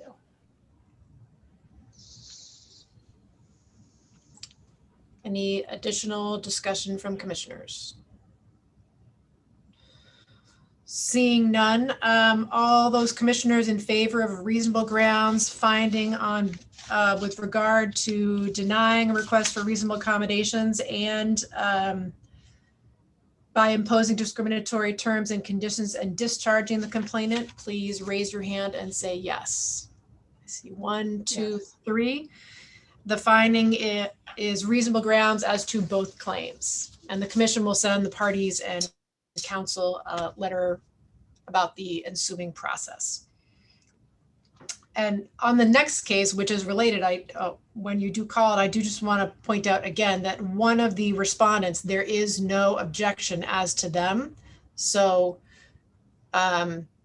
usually we separate out cases and put them on the consent agenda if there's no objection, but we didn't do that here because it's all in one report. So I'm saying this now, I'm going to point it out again in a second. I'm just saying words now and I don't know why. So sorry about that. Okay, so our next case is E190200BC, Lawn Seer the International Association of Firefighters and Professional Firefighters of Maine. Is there anybody here for the respondent? So, Yes, and is that Mr. Chapman? yes, ma'am. As I noted in my message to you, we can barely see you because of the abundant sunshine behind you. That's But- okay. I'm not sure that my face is going to add anything to this, although I am devastatingly handsome. Yeah, okay. Just a joke. No, it's well played, sir. I do want to point out that there is no objection to the claims, to the recommended determination against IAFF. So we won't be hearing argument on that claim. And I just, their counsel had contacted me ahead of time to see why it wasn't on the consent agenda. And I explained that it could have been on the consent agenda, but we don't usually split up a report in that way. So just want to clarify that for commissioners. Thank you. So we'll only be hearing from Professional Firefighters of Maine. Yes, thank you, folks. I don't have an awful lot to say. Because we weren't there a long time. We were certified as the bargaining agent on December 8. This matter had already been percolating with the city and the Teamsters. We, parallel to the efforts we made with this, tried to at least get an extension of the existing situation with the city. And on page 72 and 73 of our documentary response, we noted that all personnel policies, practices, or matters affecting the general working conditions of bargaining unit employees will remain in full force unless changed by mutual consent of the parties. We asked what they had for a job description, and they gave us a job description from 1997 that included NFPA 1001. And I got to say, I'm not thrilled with Fred Koslow, because we asked him to have the book present at the fact finding, because every inquiry we've made indicates that the book with the standard was present for many, many years in the fire department. And we got to disagree with what they say that it was never adopted. If there's some other case that comes along where they're saying that this standard that's been in the book since 1997 was never adopted, they will have a grievance, because our job is not necessarily to agree with management. Mr. Chapman, Yes. I would just ask you to try to keep your remarks confined to the case that is before us. It is. Oh, okay. The question is this a valid standard? And as presented to the union, and the facts on the ground, and page 72 and 73 of our submission are already before the commission. Maybe nobody has made you aware of it, but that is the original thing that was done on December 31st. I'm pleased to hear that there is an admission that there was a 6-month leave that was actually requested by Mr. Sear. That seemed to make sense, because it isn't our standard that says you shouldn't drive for 6 months. It's the Secretary of State's. So it's good that he requested it, but the regulations of the EEOC say that after an extended leave, if there's really any reasonable basis to think that there might be a present inability, by present they mean when you come back, ability to do the job, the employer can have an exam. It seemed to us that there was going to be an exam one way or the other. The question would be what standard to use, and the only job description we knew about, and the only one that we think is applicable to this, at least for people that are in the bargaining unit, is the one that is contained in NFPA 1572. And yes, it's the gold standard. And yes, we've said why. And yes, it's not just us that says it. It's the Institute of Medicine, and it's the CDC that says that as well. We didn't say that he was or was not disabled. And we thought we had a reasonable shot at getting a determination that he could do the job. But we were taken off the case kind of under a different set of objections than we are now facing. The objection that we faced was that the city wasn't allowed to have the additional examination that the EEOC says they can have when somebody comes back. Well, they said that coextensive with us being taken off the case in April of 2019. It wasn't something we had a big amount of chance to react to. We think ultimately you'd be silly not to rely on the EEOC standards for whether you're entitled to a fitness for duty exam or not. But based on the job description we had, we asked a bunch of doctors, can he do the job? We've been, and you've been treated to a bunch of lay opinions about whether things are minor or not. But the thing that has struck me through this is that nobody's given you an actual job description of what lawn seer says that the job is. Now, he has told us at one time and place what he thinks the job is. And that was at the fact-finding hearing, where he said that the NFPA 1582 standards were what he did. And when you look at them, that's not really surprising, because we kind of have an idea about what firefighters do, and that's what they are. Had we been given some different set of standards and said, that's really the job, 1582 doesn't apply, we could have asked that in the disjunctive. We got 2, 3, 4, or 5 sets of standards. What can he do? What can he not do? The last cardiology opinion that we had was from his cardiologist that said he was neither willing to agree to nor prevent lawn seer from doing this work, and suggested that they use the occupational health physician of the city. Well, that's what his doctor told us to do, and it's what he told the city to do. We were pointed in that direction when we were taken off the case. We're glad he's got work elsewhere. Who knows what would have happened had we been continuing to direct the examination in the case. We never got the chance. We also never got a different job description than the one lawn seer agreed was the accurate one at the fact finding. And by the way, you can sort of imagine that's a little irritating when the central issue in the case, what's the core functions of the job?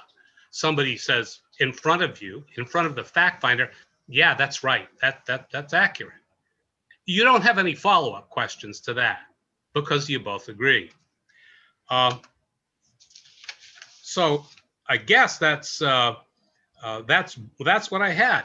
It seemed like it was in the cards based on the EEOC regs. He had requested accommodation. At the end of that, there was going to be an exam. According to the only set of standards we were aware of for a job description, somebody ought to be using that as the basis for determining whether he could or couldn't do those core functions. And before we ever got that examination, and before any doctor ever rendered an opinion from the city's point of view, other than, of course, his cardiologist that said he wouldn't agree to it, we were taken off the case. So I think that way outweighs whether Mr. Sear agrees that something is minor or not. It doesn't matter whether it's minor or major. What matters is it a core function, and can he probably do it with success, either doing it and not being a direct threat to himself or others. That's not up to us to answer, and we hope, often we disagree with the city. I guess that's our job as unions, but we hope that the fire chief isn't in the position of making those determinations either, because that's not a fire chief's determination. That's an OCMED doctor's or cardiologist or whatever determination. And we've tracked exactly what those determinations were over time. The window of time, when does he have the present ability to do the job, ends at the end of the requested period of accommodation. And we don't have anybody at that period of time that said that he could do the job. And partly that's a function of the very clever approach of not actually telling us or the doctor or you what the job was. And that's job one. And without an establishment of that he's a qualified individual with a disability, he won't get to square one. Okay, thank you. Questions for Mr. Chapman? Commissioner Whitworth? No questions, thank you. Commissioner Ashby? Yes, Attorney Chapman, I hope you're not too critical of or frustrated by my lack of understanding of labor law, but I have a couple of questions I want to ask. Sure. You're a creature, of course, of the National Labor Relations Act. Is that correct? No, we are this is a public employment situation. So we are, the Maine Labor Relations Board would sit over it, and it's the Public Employees Labor Relations Act in Title 26. Okay, thank you. Your relationship with the parties is contractual, right? With the employee and with the employer as well? Not completely contractual, no. For example, it's our duty to represent union members, whether or not they are, I say union members, it is our duty to represent bargaining unit members, consistent with the interests of the bargaining unit as a whole, whether or not they are members of the union. And it is also, we have a contract relation with the city, but there is also several legal obligations, including not to unilaterally change wages, hours, and working conditions without bargaining them. So we stepped in on December 8th. We were not anticipating anybody was going to be making any changes. And voila, we are told this thing that's on the books since 1997 is the job description. And we've never heard to the contrary. Well, let me explain why I'm asking the questions that I am. Sure. I find attractive an argument you make briefly on page 6 of your response to the findings of the investigator. At the very bottom of page 6, you indicate that the investigator claimed the union took an adverse employment action against Sear, and you maintain you didn't employ Sear, never changed his membership status, never agreed to the city changing his status, and never were asked to grieve his termination. Which is why I guess I'm asking questions that go to your obligations to the parties. What are your obligations to the city, your contractual obligations to the city? Our obligations to the city are, as of that time, and I haven't actually checked to see if we've got a successor contract in place, but it would have been as determined by the memorandum of understanding. If I could interrupt for just a second. This is not in the record? Well, as a matter of fact, it is. Well, both the investigator and the council are telling me that it's not. Didn't they get the appendix to, we submitted an extensive documentary appendix, and I'm looking at the memorandum of understanding that's bait stamped, pages 72 and 73. Okay, if you could just hold on one second, because in fact, both the investigator and our counsel do review the entire record. So they're just checking to see if they have the document that you're referring to. The investigator O'Reilly was wondering if you knew the date that you submitted that? Yes, it would have been with the July submission. The first, I believe it was July of 2019, July 8th, I think. And I apologize for slowing things down here.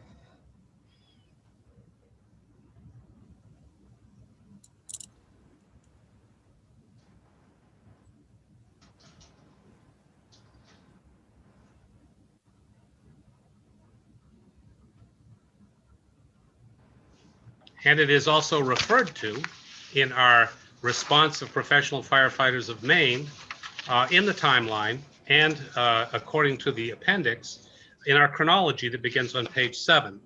And it is referred to on page 8. Let's see.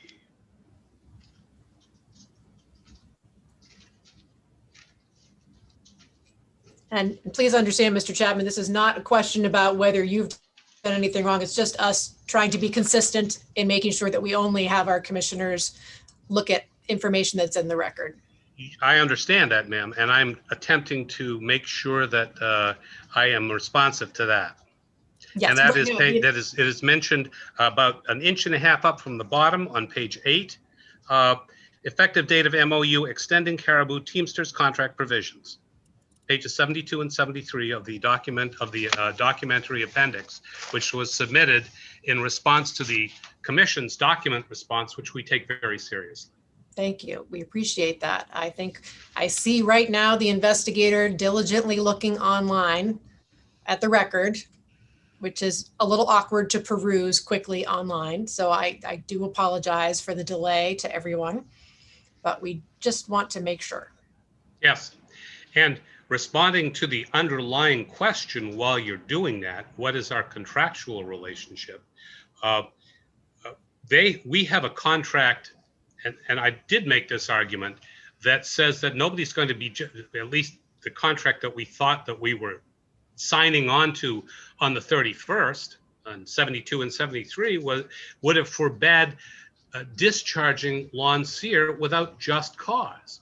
So at the end of the day, if we thought the city had misapplied whatever standards were applied, or whatever job description everybody either agreed to or we thought there was a reason to use, or had given him a bad deal, we could have, would have, and should have filed a grievance. In addition, as we've dealt with in the materials, Lon Sear himself had the ability to file a grievance. And there's a lot of ways, places, and times that issue is determinative. I know with NLRB cases on breach of duty of fair representation, it's required that if the person is claiming that the union didn't represent him, he needs to go to the union and say, hey, file me a grievance. They did a bad thing. That never happened, and there's a reason it didn't. And that's because Mr. Black, in very pointed terms, told us we were to have no additional representative capacity for Lon Sear. Period. End of sentence. Now, he could have come back and said, no, we've changed our mind, but he never did. I think that addresses the point I was trying to raise. I didn't want to take us down a rabbit hole. So I think that for now, that answers the question. And the document, to be clear, is in the record, and I apologize, but we have clarified that it is the memo agreeing to extend the CBA between, it is in the record, and thank you for allowing us to confirm that. Of course. I just want to make clear as a legal matter that the commission cannot and should not attempt to construe the collective bargaining agreement or rely on what it thinks its terms or its grievance procedures are. Those are completely preempted by federal law. We are simply looking at the actions in this case and whether or not they're discriminatory. And let me explain why I was asking the questions. And this is something that perhaps Attorney Black can address when he, and maybe not, but when he gives his presentation. The argument, the finding by the investigator that the respondent in this case took an adverse employment action causes me to ask the question, what actions can the union perform on behalf of the city? Which is why I asked the question, what is their contractual relationship? Meaning, do they ever take adverse employment actions? Do they even have legal authority to do so? And so that's the purpose for asking the question. I didn't want to otherwise construe, I won't be otherwise construing the union collective bargaining agreement at all. I just wanted to understand it. I have no question. I have no problem with your questions, Jeff. I just wanted to be clear on what the law is. The Human Rights Act itself also specifically addresses liability on the part of the union, which is the subsection that our investigator addresses in the report. So, and I can follow up on that, Mr. Ashby, if you'd like. Had somebody come to us, we would have had at least been under the obligation to evaluate the request to file a grievance, at least, consistent with the interests of the bargaining unit as a whole. And if we had said, now, we just out of hand, we think this guy's got no case, that indeed is the backdrop for the origin of this provision in the Equal Employment Opportunity laws, which was Black folks in the South used to run into management-dominated unions, at least on this issue, a lot. And whenever a white guy had problems with the hourly rate or overtime, he always got the grievance filed. Whenever a Black guy had the same problem, you wouldn't be able to get a grievance filed.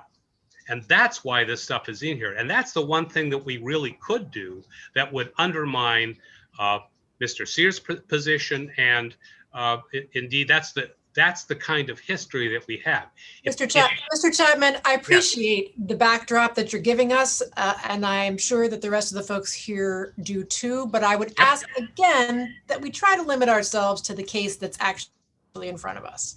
That And is that you exactly actually the case that's just, in front of us. okay, and we might disagree about whether your example is actually the case in front of us, but I would also ask that you respond to questions that Mr. Ashby or another commissioner asks you and perhaps leave it at that. Okay, I'll keep it much shorter.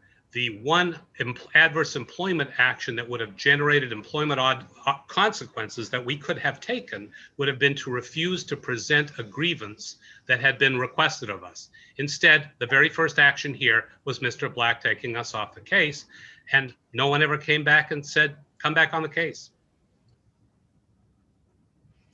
Commissioner Ashby, any additional questions for Mr. Chapman? No, thank you very much. Commissioner David? At the paragraph C of the analysis of the investigator says that representative communicated with complainant's medical providers to ask for a letter stating that complainant had no restrictions and attempted to solicit a contrary medical opinion from a provider who had not treated complainant. Is that accurate? I don't think that's accurate, and we actually touched on that. If you look at the letter, we asked two things. One was the issue of, we asked two things, not one. We didn't just ask, can he come back 100%? That's been alleged. We asked that, and we provided in the record, and I can give you page citations, Mr. Sear told the city in writing and us in writing that his doctors would and had rendered that opinion. That would have won the case. And we would have been really subject to being hauled over the coals if, having been told that, we didn't ask, hey, this thing that wins the case, will you say that in a letter? We also asked, are there limitations and what are they? We asked those two in the same letters for reasons that are not good. That was not quoted as well.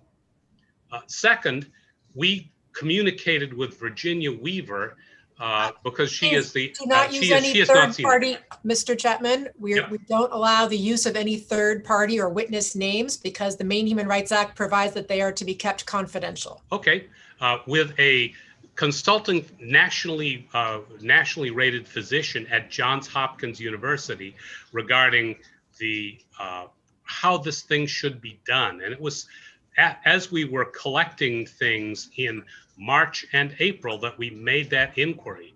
And I believe that the report from that consulting physician wasn't received until after we had been taken off the case.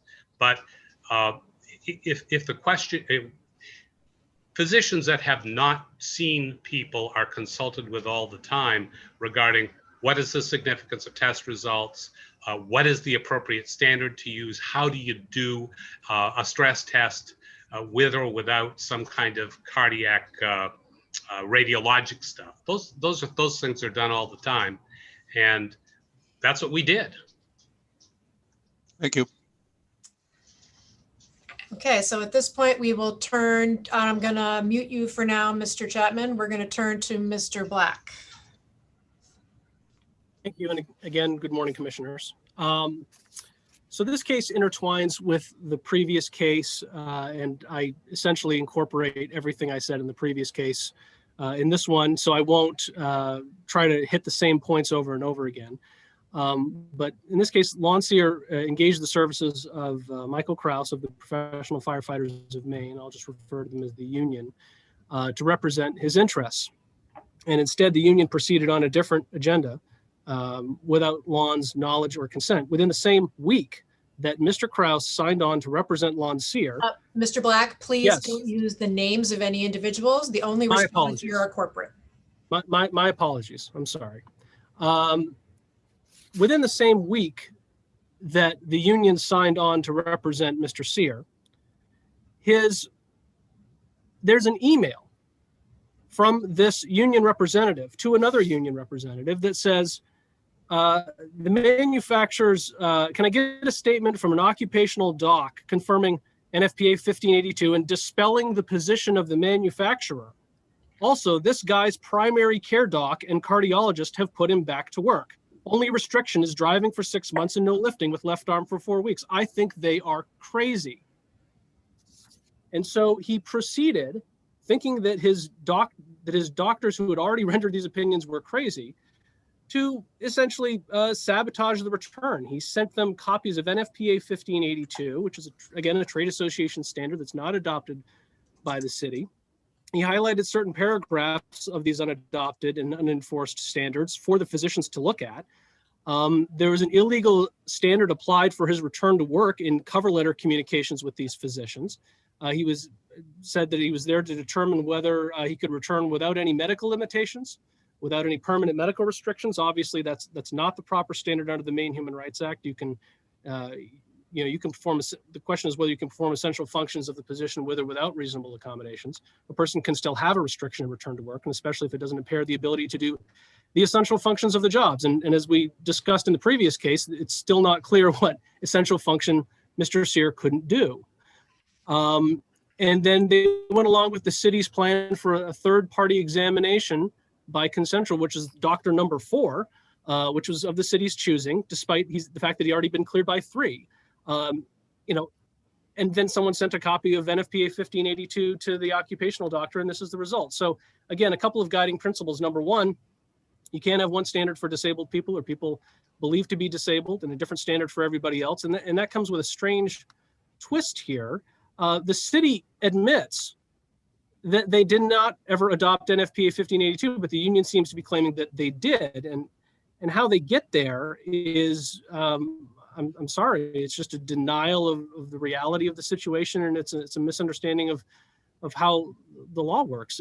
The job description says that NFPA 1001 was reviewed as a guide, as reference material, to choose what to put into the job description and what to leave out. But that doesn't incorporate the regulation itself into the job description, let alone incorporate a completely different regulation, NFPA 1582. Using something as an inspiration or a guide is not the same thing as adopting it, let alone adopting an entirely different regulation. There's also this argument about how good the standard was, how authoritative it is. Again, I incorporate my arguments from previous, my previous argument on this point. The issue of how good the standard might be or the benefits of implementing it are irrelevant. They're public policy arguments, good arguments for a legislative committee or a town meeting, but the issue here is different. There's also been some discussion about, well, no doctor would clear him. And again, that's just not the reality. He was cleared by 3 doctors, with restrictions until the union came in and sent them a regulation that didn't apply, and said that, we're looking for a clearing with no restrictions. And so it's unsurprising that at that point, although these doctors would say, well, I can't speak to that. That's essentially, what happened here. And there's this argument that, well, during this 10-day period where they were taking, well, it's more, I think it's longer than that, the period where they were taken off the case, and the period when Mr. Sear was terminated, that, well, no one would release him, but that ignores all of that ignores what the actions of the union were to these previous 3 doctors in essentially sabotaging the situation. The argument that they were off the job when he was terminated doesn't fly. The union, basically submitted this information. It's like suggested that the union played no role here is akin to lighting a fuse to a bomb and then attempting to avoid liability by not being around when the bomb explodes. They clearly set the wheels in motion. One thing I did want to bring up, I'll be honest, I cannot really speak to, there's a lot of discussion about legal authority to take adverse employment actions. This is the first time this issue has come up in the 2 years we've been working on this case. I don't think I could speak to that at this moment without reviewing some of the documents in this case. And I probably don't have time to do that, but I can talk about, union liability though. Labor unions can be held liable under the Maine Human Rights Act for, among other things, causing or attempting to cause an employer to discriminate against an individual. I think that's 5 MRSA section 4572(1)(c). In this case, the union had Mr. Sear give him an authorization to act on his behalf, and then they proceeded to push an occupational doc for him to go to see a fourth doctor for an examination after already being cleared by 3 doctors because this union official was under the impression that those doctors were crazy. He said as much in an email, and then he provided the doctors with NFPA information that hadn't been adopted by the city, highlighted certain paragraphs of these unadopted and unenforced standards for consideration, and then applied an illegal standard in cover letters to these doctors for him to return to work. A fact finder could easily conclude that the union was operating under a different agenda separate from Mr. Sears' rights and interests. We think that the investigator got this right. I think the only other point I would bring up is, a covered entity, this is again, the Maine Human Rights Act under section 4572 2D, a covered entity can require a medical examination if it's job related and consistent with business necessity. He'd been to 3 previous doctors. What you can't do is you can't keep, doctor shopping and trying to find someone until they give you the result that you want. There's a lot of discussion also about what the job description is. The city provided at least 2, neither of which had anything to do with NFPA 1582. And so, to a certain degree, I'm not sure that it's relevant to any particular issue at this point, which job description is the more accurate one. The bottom line is none of them have anything to do with NFPA 1582, aside from one that references that NFPA 1001 was used as a guide in creating the job description. So with that, I think that's all I have to say. I think the investigator got it right, and I reserve the balance of my time. Thank you. Questions for Mr. Black, Commissioner Whitworth, No questions. Thank you. Commissioner Ashby. I don't think so. By way of your citing the statute and by Commission Counsel directing my attention to section 4572C, I think my questions about respondents' potential liability have been answered. Thank you very much. Commissioner David. Question for Barbara. Is Attorney Black correct that the union can be held responsible, and are we second guessing the union's decision about its own responsibilities as to how it represents the plaintiff? I mean, it's pretty clear they threw him under the bus, and it's but they can be held responsible for that if we find that that's discrimination based on these facts. Yes. Okay, thank you. Nothing. Short answer. That's what I need. I'm trying desperately not to fall into Jeff's rabbit hole, and my leg is stuck there, but I haven't fallen in yet. Well, I seem to have rescued Jeff, so just follow him up. So at this point, I will turn back. Mr. Chapman, you have about 30 seconds left. If you would like to use them, you don't have to, but you are welcome to. But you are currently, oh, there you go. Okay. Yeah, I'm unmuting myself. Yeah, as usual, they're mentioning the first question that was asked by the letter and not the second. And it's not mentioned by Mr. Black, and it's not mentioned by the investigator, and it's result oriented and done for a bad reason. Second, once again, we don't have a description of what job description we were supposed to use. It's just not there. And finally, if you look at the specific email that they mentioned in terms of Mike Krause, that was during the time when the complainant requested and successfully got an accommodation of 6 months off. Mr. That was Chapman, during that 6 months. Mr. Chapman, first of all, you're using individuals' names when I've asked both parties not to, and also that's your time. Very good, it is. So I'm going to see if the commissioners have any follow-up questions. Commissioner Whitworth? No questions. Commissioner Ashby? None, thank you. Commissioner David? Nope. Okay, so I'm gonna, the boxes keep moving. All right, I'm gonna mute you. I'm not going completely bonkers. People leave the meeting and the boxes move, or I could be completely bonkers. Those could both be true. Mr. Black, you have about a minute and a half left. If you want to use them, you don't have to. I mean, I guess the only thing I would say there's it's come up a couple times which job description was supposed to be used, and again, it's not clear to me why that's going to be particularly determinative here, because There's a lot of there's a fairly sizable record here. There's a lot of paper. My file over here is quite large, but there were at least two job descriptions that could have, been applicable, but both of them, but neither of them mentioned NFPA 1582, and neither of them present any essential functions of the job that lawn seer couldn't perform. And so, regardless of which one is valid or more appropriate, I don't think it really changes the analysis. I think that's all I have to say. Any follow-up questions for Mr. Black? Commissioner Whitworth? No questions. Commissioner Ashby? No. Okay. No, thank you. I read your lips. And Commissioner David?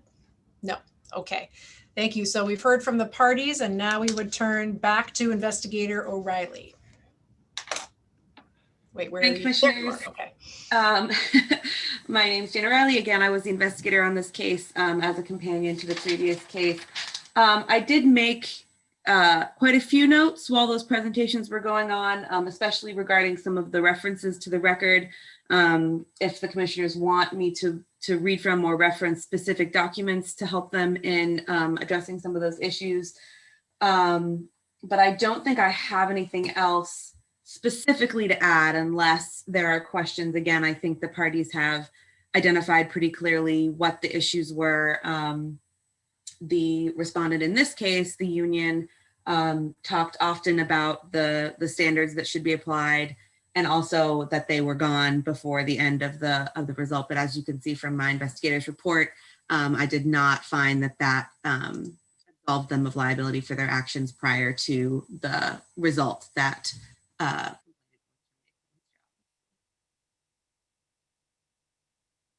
happy to answer any questions. Sorry. I thought there was an end to that sentence, and I was waiting for it, and I didn't hear it. Commissioner Whitworth, questions for, okay. Commissioner Ashby?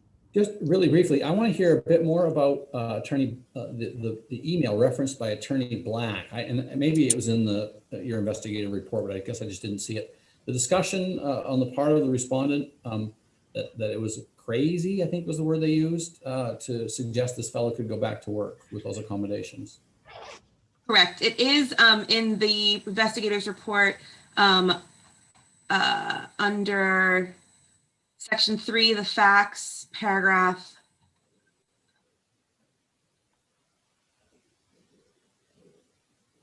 F.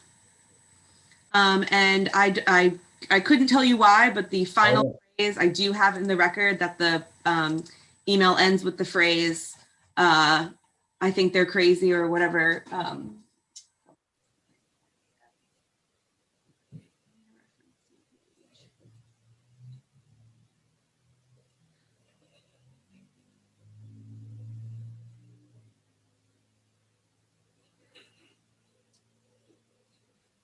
Email concludes with, I think they are crazy, your thoughts, question mark. I don't know why those last two sentences weren't included in my report when I reproduced the email. Certainly it goes to the position that the representative had in regards to the condition, but that's also reflected in the body of the email where he says they've returned him to work and I would like further information.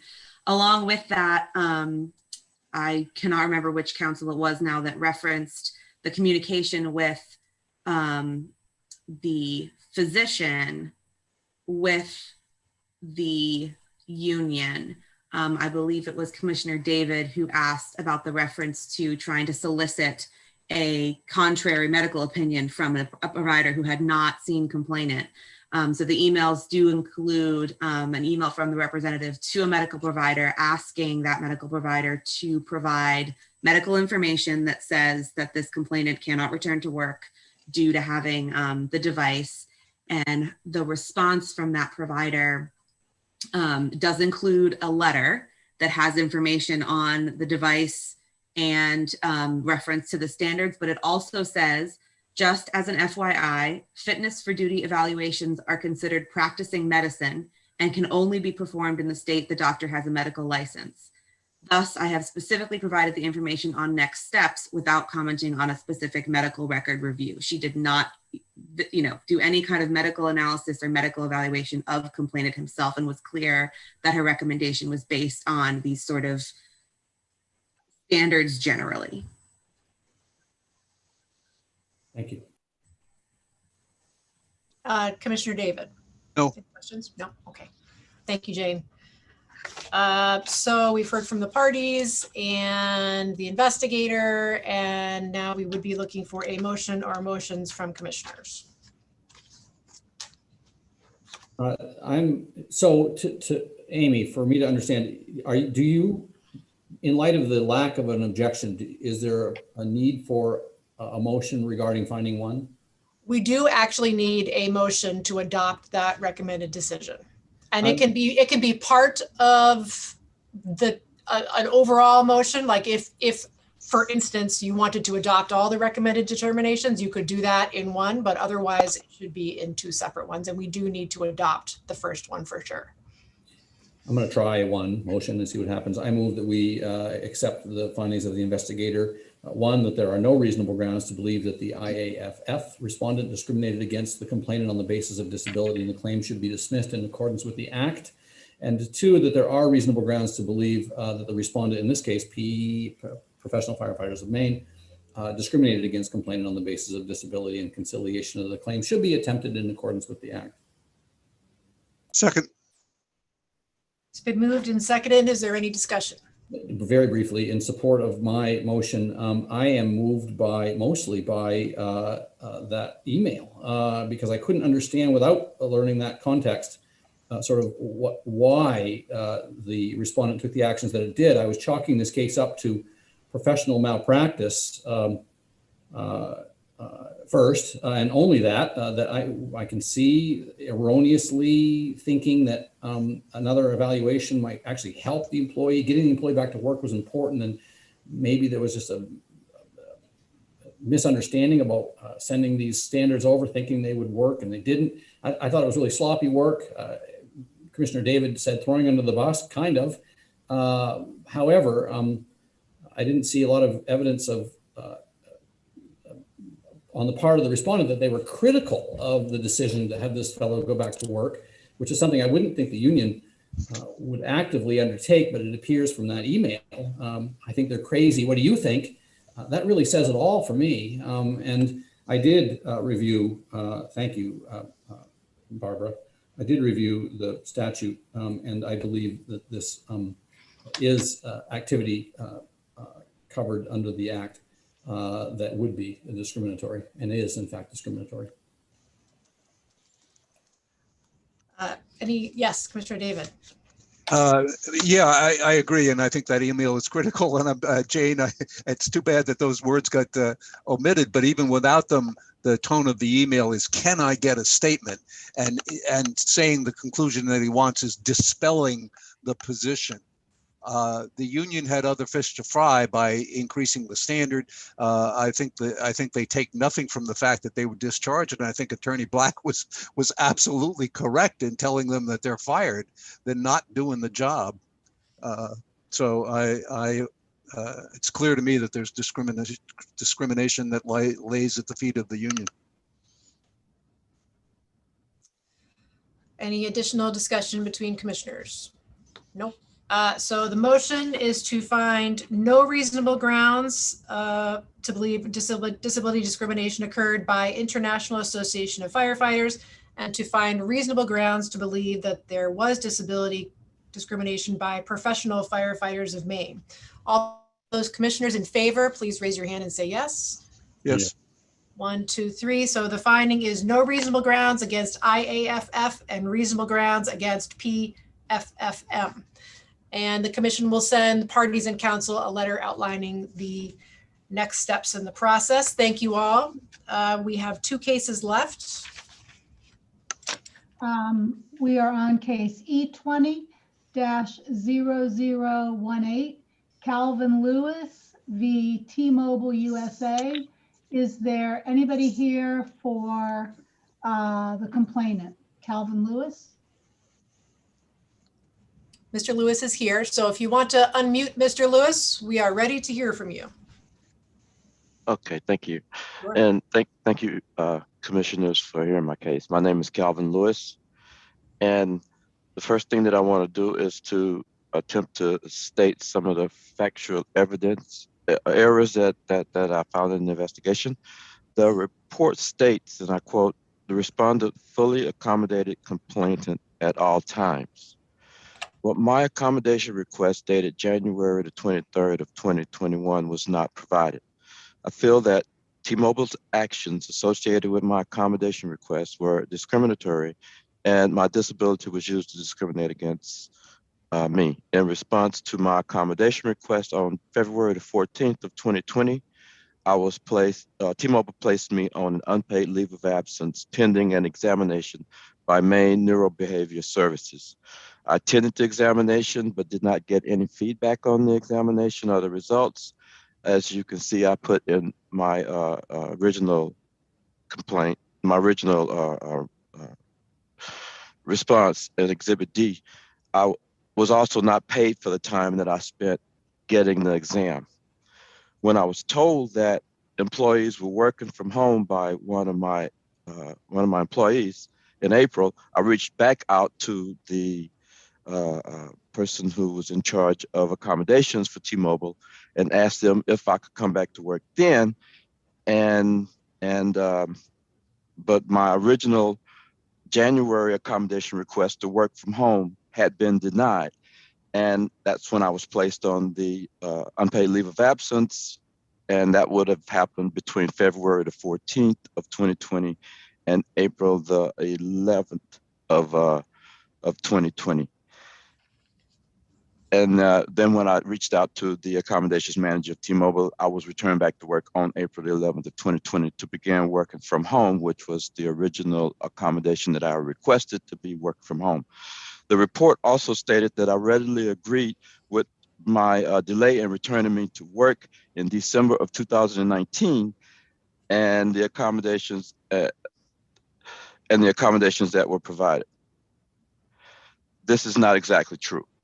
I agreed that I would try the accommodations, but pointed out that they were not the same as before in 2015 when I needed the accommodations. Then I was given a specific person's office as a quiet place, and that person as a person that I trusted that I could go to when I needed help. Their offer of a private room would always be contingent on if one was available, and my needs were not the first priority for getting the private room. These rooms were used to conduct call center business, number one, first, and not for the use of a quiet place, which is why I was hesitant in agreeing to the full to the accommodations that were suggested. The delay in my return was also not agreed to because when my meeting was held to return me back to work with the accommodations manager and the HR manager at the T-Mobile Oakland Call Center, it was already past the date that my therapist had released me to return to work. The next part of my presentation is going to be the things that I felt was left out of the investigation. It was not mentioned in the investigation that the method of my accommodation request made in December was approval was changed, and the accommodation request that I made in January of 2020 approval needed to go through Broadspire, which was a third-party company that T-Mobile used in order to approve leave of absence. I felt that this was T-Mobile using Broadspire to deny me my request and discriminate against me because of my disability. Mr. Lewis, I'm sorry to interrupt you. Could you just not use the name of the third party? Okay, I'm sorry. That's okay. Thank you. The report did not mention how the behavioral examination was to determine if I could do my job, which is the reason I was given that I had to go through the examination. The close relationship between that and T-Mobile's use of the merger to eliminate my position was also not pointed out in the report. T-Mobile merger was April the 1st, 2020. My examination was June 16th of 2020, and my position was eliminated June 29th of 2020. I feel that T-Mobile was using this as a means to retaliate against me for the complaints that I had made on their treatment of me compared to other coaches in the Oakland main call center. The relevant issues that I questioned the interpretation of the law in the report. I questioned the report's interpretation of the Maine Human Rights Act number 4552, number 2, B and C, number 1 and 2 of C. I questioned T-Mobile's compliance with labor and wage laws because I was not paid for going to the exam on my day off on June 16th of 2020, and also doing troubleshooting with T-Mobile's tech department on my day off, which was complaint dated May 8th of 2020. I question whether T-Mobile can be held responsible for their use of a third party to control employee benefits, and the third party subjected me to discrimination based on my disability. T-Mobile used this company to administer short-term disability benefits, and they denied me short-term disability benefits while on leave in 2019 and 2020, using a reason that I feel violated the American Disability Act because it ignored my disability, using reasons for my disability as the reason for my denial. In Exhibit A, I was examined by the Maine General Medical Center's workplace health doctor. This was because I felt that my disability was escalated by stress at work. Even though the doctor recommended that I take time away from work, the third party still denied me short-term disability, and my claim for workers' compensation was also denied by another third party of T-Mobile representatives. T-Mobile also used this third-party representative to approve my accommodation request in January of 2021, which was also denied. I questioned T-Mobile motives for having me go through the neurobehavioral exam in June 16th of 2020 and eliminating my position in June 29th and their closeness. I also question whether this is an ADA improper disability-related inquiry. I feel that these actions were defined a way to eliminate my position with T-Mobile in retaliation for my complaints against T-Mobile for treating me differently from other coaches in the Oakland call center. Thank you. Okay. Let's see if the commissioners have any questions at this point. Commissioner Whitworth, questions for Mr. No Lewis? question. No questions just yet. Okay. Commissioner Ashby? None, thank you. Commissioner David? You were a salaried employee, Mr. Lewis? Yes, sir. Okay, and did you request the leave? Yes, sir. Is there an appeal procedure for the determination of the service that they use to evaluate your short claim disability? I think Yes, it is sir. in the record, Amy, that Yes, name. sir. Yeah. Yes. Broadspire. Yes, sir. There is an appeal procedure? Yes, sir. Did you exercise it? Yes, sir, I did. And it was denied? Yes, sir. And is that done in-house by Broadspire, or who It's done, reviews it? it's done by a representative of Broadspire. It's not done in-house. They send it out to someone else, and I had to go through a couple of different investigators to be denied. If I could just ask, if we don't use the name of the third party that was, they are not a respondent, they're not a party, therefore we're required to keep the names of any third parties confidential. All set, thank you. Thank you. Okay, Mr. Lewis, you'll have about 3 minutes after we hear from respondent. Yes, ma'am. I'm going to mute you for now. Okay. And then is there someone here for T-Mobile? Is that Ms. Alvarez? Yes, Ms. Sneerson, thank you. Good morning, commissioners and Ms. Sneerson. I'd ask that you adopt Investigator Brindley's thorough December 28th report and recommendation. I will attempt to respond to some of Mr. Lewis's points. However, I'm open to questions at any time. Specifically, all the accommodations that were requested were responded to and provided to Mr. Lewis in some format. On January 23rd, he alleges that he was not accommodated because he wanted to work from home. The record is clear that as a coach, Mr. Lewis needed to be present in the T-Mobile work site in order to coach his employees generally. He ultimately, around April 11th, is permitted to work from home. At this time, however, we're all aware that COVID had hit, and for safety standpoints, T-Mobile had moved individuals to remote work locations and accordingly brought Mr. Lewis back. The times in which he's alleging that he was not paid June 16th. This was a week in which he was working and received his full salary for the time in which for the time in which he worked. And as we know from a salary requirement, it's not just the posted hours in which an individual is going to be required to work. Additionally, the allegations concerning taking a phone call or working with IT at a similar day in which he had not previously have been scheduled to work. Mr. Lewis was in a supervisory position. He was an exempt employee and he was paid his salary for those weeks in which work was performed.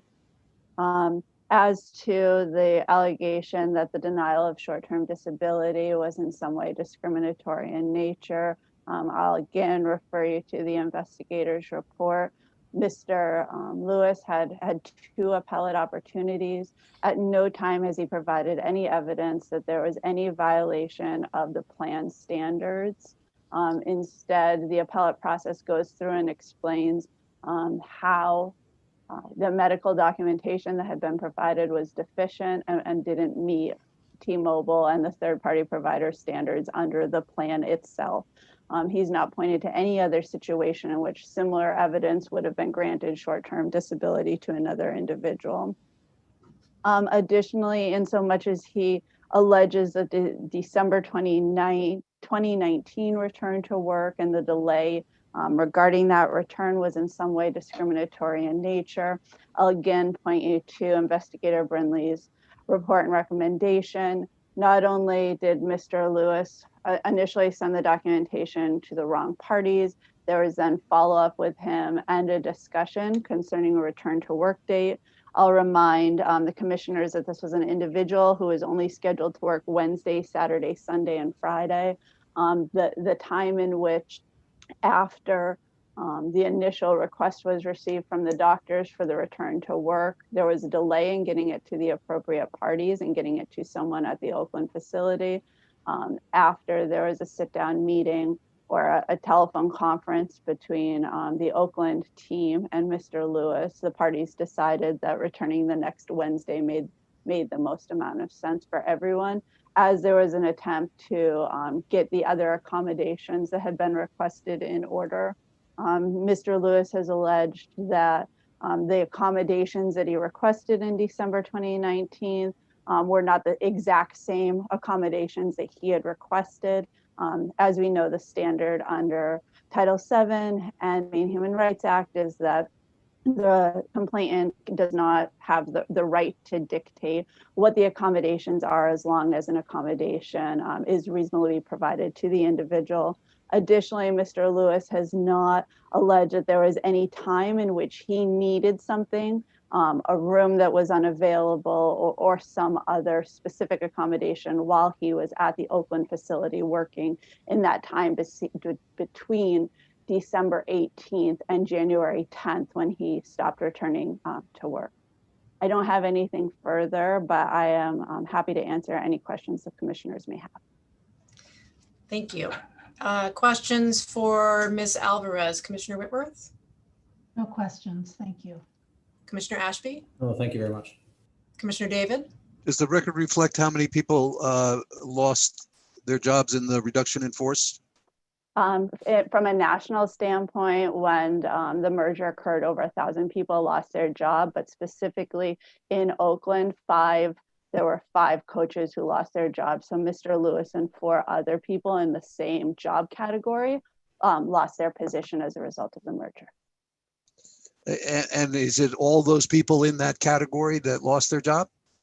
Is there any comparison with who was saved and who was let go?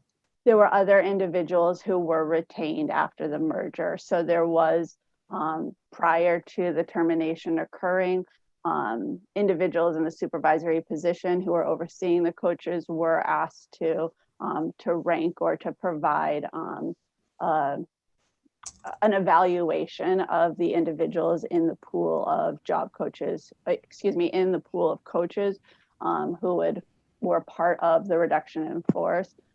And that data was used then to terminate the 5 individuals, but there were coaches who still remained, but the teams in which they were overseeing were larger than the size of the previous team. So previously, each coach had overseen 10 individuals. After the merger and the reduction of coaches, each coach was then overseeing 12 individuals. And you just, I think you answered my other question just at the end of your presentation. There was never a complaint about the accommodation not being available when it was needed, that all the rooms were in use, or the counselor was unavailable or something like that. Is that correct? That there never was? That's correct. So between December 18th, when Mr. Lewis returned to work, and January 10th of 2020, when he ceased returning to work and started seeking an additional accommodation, there's nothing in the record that would support that any request was made that was denied or wasn't fulfilled by someone at T-Mobile. Okay. So Ms. Alvarez, you'll have about 5.5 minutes remaining after we go back to Mr. Lewis. So Mr. Lewis, you have about 3 minutes left. If you want to use them, you don't have to. But first you have to unmute. Thank you. Thank you. I wanted to reflect on a couple of things that Attorney Alvarez said. I went back to work on December the 18th, and on that day, I became very ill, and I had to be actually wheeled out to my vehicle in a wheelchair because I felt like I was having a heart attack. And I did go and have have myself checked out for that. But I wasn't there long enough to complain about anything, because after I got sick on that day, I think I came back to work only one other day and had to leave early on that day because of my disability flaring up on me again. But I wasn't there long enough. And what I'm saying is I wasn't there long enough. I was only there 2 days after I went back to work on the 18th. So I really wasn't there long enough to make any kind of complaints as far as not being there. The date that I sent in my information for coming back to work, I sent it to the human resources representative that had been appointed to me by the head of the human resources department to assist me in getting that information to the right people. And I did that around December the 9th. I had my phone conference on December the 12th with the HR representative there at the Oakland Call Center and with the accommodations manager of T-Mobile about me coming back to work. And they did not return me until the 18th. I was prepared to come back to work, or I felt like I at least should have been put back on the schedule, but I was not paid for any of that time that I was not returned back to work. Now, as a coach, I had to return people, but I was required to return people back to work the same day that they provided me with the information that they were able to come back to work. I felt like that I deserved the same kind of benefits, but I didn't get that. So in terms of feeling that I had not been treated the same way as other coaches, then that was my contention there, and that's I've pretty much I've lost my train of thought. Okay, that happens. I'll see if there's any follow-up questions from commissioners in the meantime. Commissioner Whitworth? Oh, no questions. Commissioner Ashby? No, thank you very much, Mr. Lewis. Commissioner David? Can I say one thing? Yep. As far as the behavioral examination, I had to go through a behavioral examination I was told to find out whether or not I could do my job. There's the reason why I was going through that. And as far as my performance, I went back to work from home April 11th. I had a process that I had to go through to try to get myself acclimated back to coaching my team. But the accommodations that I requested and the job that I performed while I went back to work, I could have done when I requested my accommodation, because I took my team to the top of T-Mobile's ranking system in less than 2 months. Mr. Lewis, So, you've unfortunately now exceeded the time Okay, that you had available. thank you. Okay. Anything else, commissioners? You can give me a nod or shake your head if you don't. Commissioner Ashby? Nope, that was a no. You don't have anything. Okay, Commissioner David? Nope. Okay. So thank you, Mr. Lewis. I'm going to mute you because I'm going to turn to Ms. Alvarez. Ms. Alvarez, you have about 5.5 minutes. You're welcome to use them or not.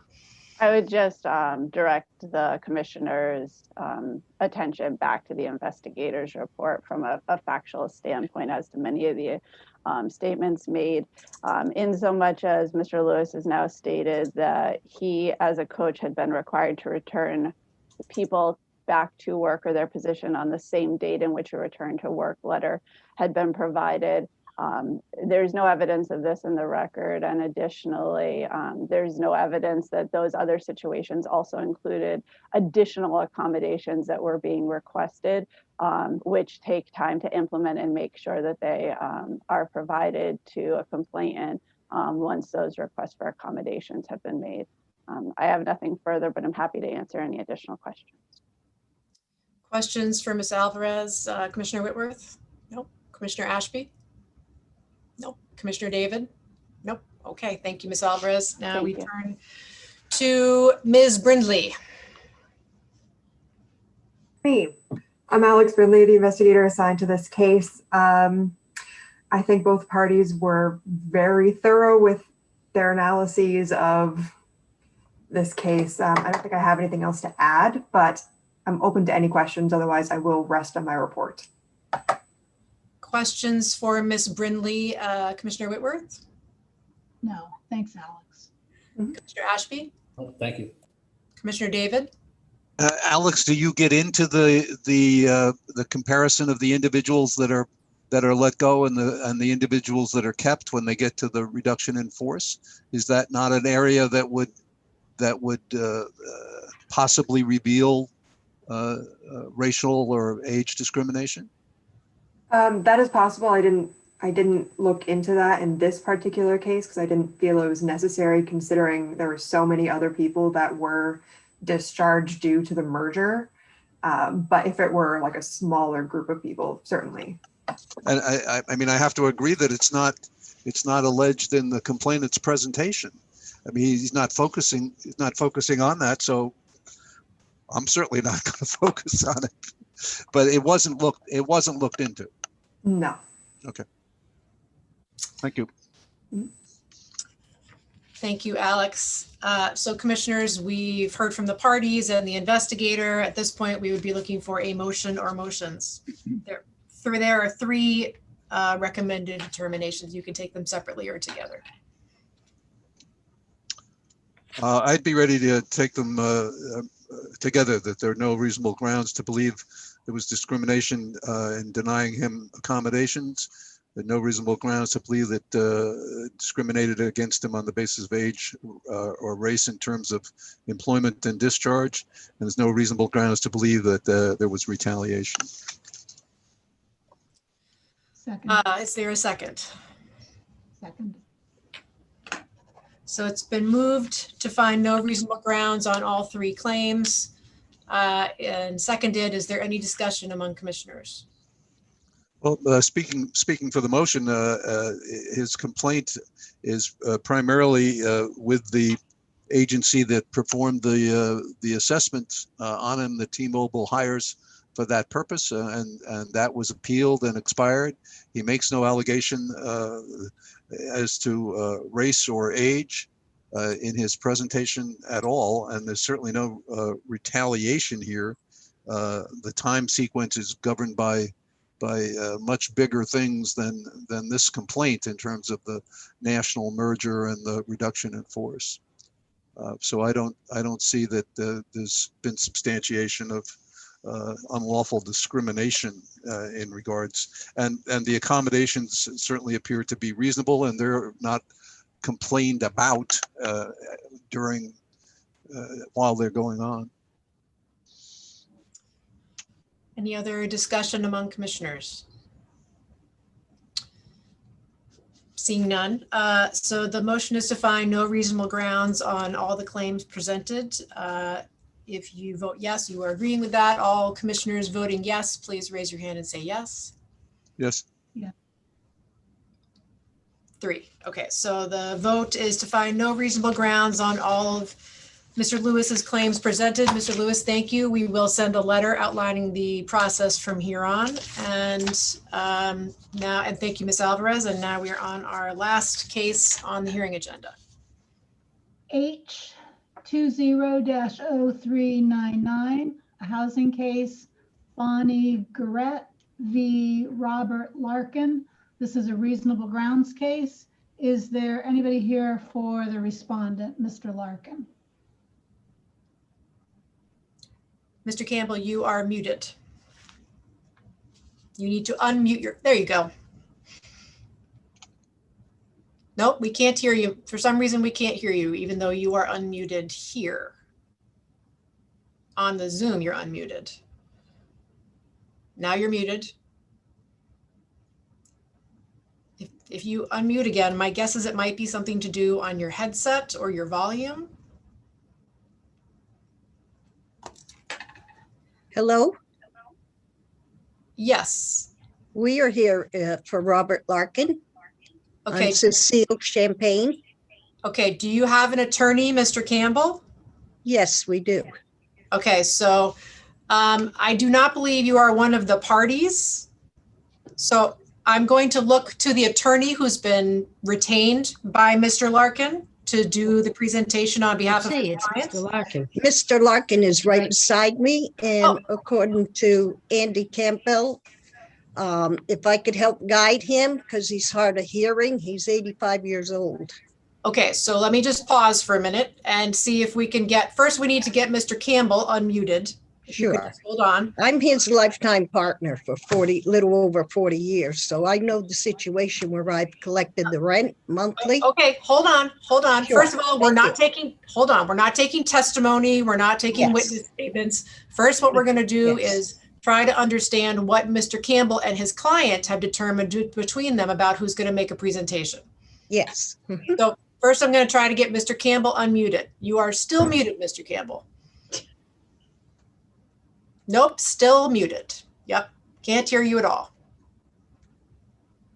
Now you have unmuted on Zoom, but your headset is not working or something. Yes, Commissioner David, did you? You also are muted, so I cannot hear you either. Sorry, I think I can be helpful, Andrew. Great. Mr. Campbell, in the button at the bottom left on your toolbar, if you open the drop-down menu, you select the microphone and the headset that you're going to use. You're unmuted in terms of, but you have to select your headset. That is helpful. The drop-down menu on the bottom left where you mute or unmute has a little chevron that you open up and gives you a menu of speakers and microphones to select. And you haven't, so Zoom doesn't think you've selected the one that you're trying to use. I know that because I select the headset that I'm. Better now? Yes, yeah, there you are. Commissioner David, well done, sir. You'll have my bill in the morning. All right then. Okay. So Mr. Campbell and Mr. Nicholas, I need to have some understanding between the two of you about who is making the presentation or if you are each using part of the time. Nope, Mr. Campbell, you have muted yourself again. Nope, you have muted yourself again, so I don't know what you're saying. Wait a minute. Okay, now we can hear you. Is it working now? Yes. Yeah, we can hear you. All right, it's unmuted. All right. There's no Mr. Nicholas. They're at his. I'm sorry, Mr. Larkin. Mr. Larkin and his longtime companion, Ms. Champagne, is just there to help him because his hearing's bad. He's 84 years old and not a spring chicken. Okay, so that's not actually what I'm asking. I'm asking Mr. Campbell, you are the attorney for Mr. Larkin. Are you making a presentation for him? Is Mr. Larkin going to speak? I am making the presentation. He is here in case anyone wanted to address a question to him. Okay. Then for now, I'm going to mute Mr. Larkin just for now, since he's not making a presentation. Understood. Okay, so I'm muting you for now. If a commissioner has a question for you, I will unmute you. Thank you. Okay. So, Chairman, Commissioners, I came in on this rather late. We didn't like the procedure much. I was hired late, however, so that's our fault. I had about 2 days to provide a response and did. There are a few factual issues that I'd like to correct that I think are in the investigator's report that are significant. Now, because I came in late. Mr. Campbell, I'm sorry, really sorry to interrupt you. I just want to remind you that there were significant portions of your submission that were redacted that you may not refer to. I was about to say that. Indeed, we responded. We got a report the day before the fact information closed from a Mr. Stanley, who we'd never heard of before, and I wanted to take. You cannot refer to witnesses by their names. Oh, excuse me. Right. Right. Thank you. Thank you. Thank you. My fault. Mr. X, we would have responded had we been granted the courtesy of perhaps a 5 or 10 day ability to respond to a report submitted at the very last minute. Number one. Two, I think it's apparent in my response, there was no lease. I noted in my response that this eviction, you're all aware that this is a landlord-tenant situation where the landlord evicts the tenant and the tenant claims sexual harassment and discrimination. There was never a lease. The investigator, for some reason, thinks there's a lease. It may be because my client, who's interviewed not allowed to have anyone there, though he's 85 and basically ill, to have anyone help him in the interview, speaks as if there was a lease. There's no evidence of a lease. In fact, there was not a lease, as my response indicates, and I don't know if I'm allowed to state what happened since in regard to the eviction. Okay, I won't say it, but there is no evidence that that eviction was not in perfectly good faith and wouldn't have gone right through as a tenancy at will in the evidence. So you can, the burden of persuasion is on the victim, alleged victim. They have not established that this was not a good faith eviction, which would go through normal processes, as in a month-to-month or 45-day eviction today. There's also allegations that Mr. Larkin, because I raised in our reply that the problems he had with this tenant included COVID considerations. It suggested that as a pretextual reason to evict. Mr. Larkin never did state that. It is correct, but in the investigation, it is apparent that Mr. Larkin, in the eviction proceedings, didn't go to court one time because he was afraid of exposing his tenants to COVID, and his health was poor and he had quite a fever. So that he didn't mention it then doesn't mean it's not entirely consistent with his complaints, because the complaints about the tenant, the heavy traffic in and out of her apartment and abode, clearly raises COVID considerations. There's no shifting basis. It's that at the end he had an attorney who articulated it expressly. Going at, I've noted you would question the fairness of the interview of Mr. Larkin, and my sense is this investigation was not impartial, as I suggested. Okay, going on. There's also reference in the investigation to a protection from abuse order gained by the complainant. But the investigator doesn't know. There are no findings in that. This was as a convenience because Mr. Larkin doesn't want to deal with this person anyway. But to imply that the entrance of a protection from abuse order is a sign of guilt of anything is just dead wrong. So the investigator is biased in that. And indeed, there's actually a false statement made that the eviction arose out of stalking. There is absolutely no order establishing a protection because of a stalking. In fact, the judge put in the word alleged, contrary to the representation of the complainant's attorney. So factually, this investigation is fraught with quite a few significant errors. There is one statement that's very troubling to me in the investigation, and that is that Mr. Larkin went in the apartment of the complainant, and she's coming out of the shower or something, lying there, and gives I guess the eviction notice to her on about July 2, long before this proceeding.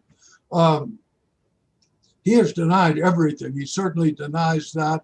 Had we had more time, we would have addressed that, known that Mr. Stanley would have a statement in, but more than 24, probably 20 minutes, but 24 hours before the close of evidence, we would have addressed that. I would note this. This complainant is a person who says she's got a question of credibility comes here. I may as well address it now. She admits to a criminal record and probably a pretty serious record as she was in prison. Mr. Larkin has never, he's run these premises, run a nightclub 60 years. He's been an outstanding member of the community. He's never had a complaint of any kind against him by a tenant or anything alleged which would involve sexual discrimination, and you can infer from that he runs one of the most successful nightclubs in the East, not alone Portland. He's got a lot of women he deals with and works for, and indeed he's been before the commission once before, not on any allegation like this, but where evidence like that was taken. So credibility is an issue. He has outstanding credibility. The complainant does not. That goes into whether she has a chance, an equal chance of prevailing on her allegations. But going back, this going over her, bending down over her, coming in basically illegally when she's having a shower. Why the heck didn't she go to the police? These allegations may all come up after he tries to evict her. Suddenly he's done all these demonic evil things. You would think, and this is a woman who is terrified by her ex-husband or boyfriend, apparently, so much he won't go in the street, and who has police officers who she's working, she says, every day, although there's two sides to that story. Why didn't she make complaint of that statement, that one serious misdoing, if it ever happened, which it didn't? Why didn't she complain to the police? So I think it really lacks any credibility. July 2, you will find she was given a notice to vacate.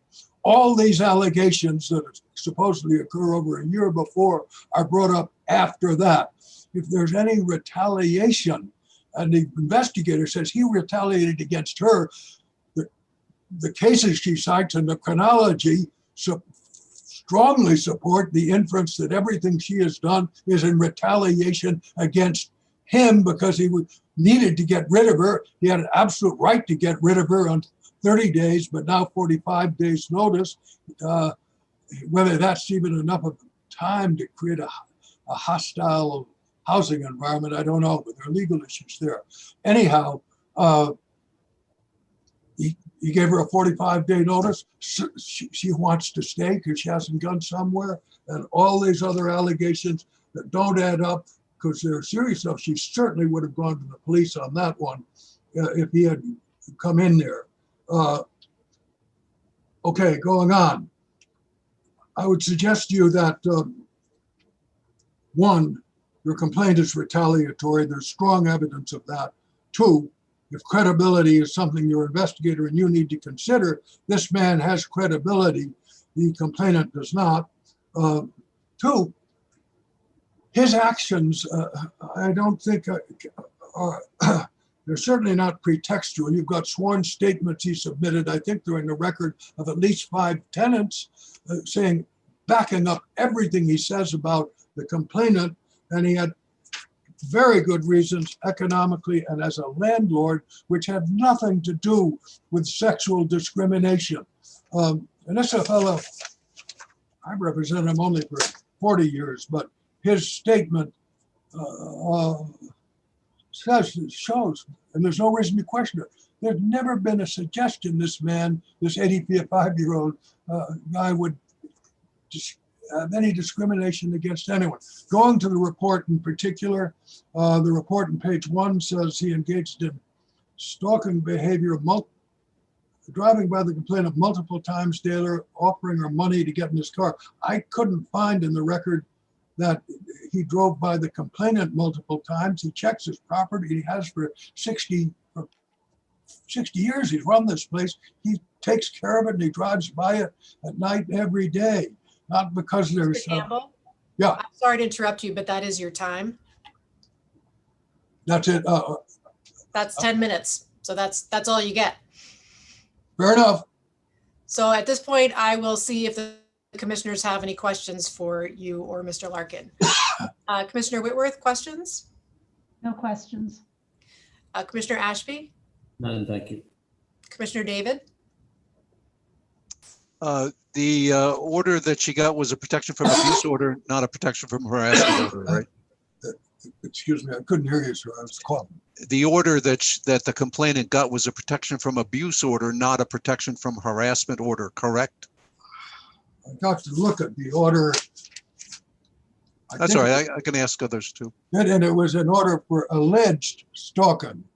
No, I'm very familiar with it. That's my area of expertise. Thank you. Yes, sir.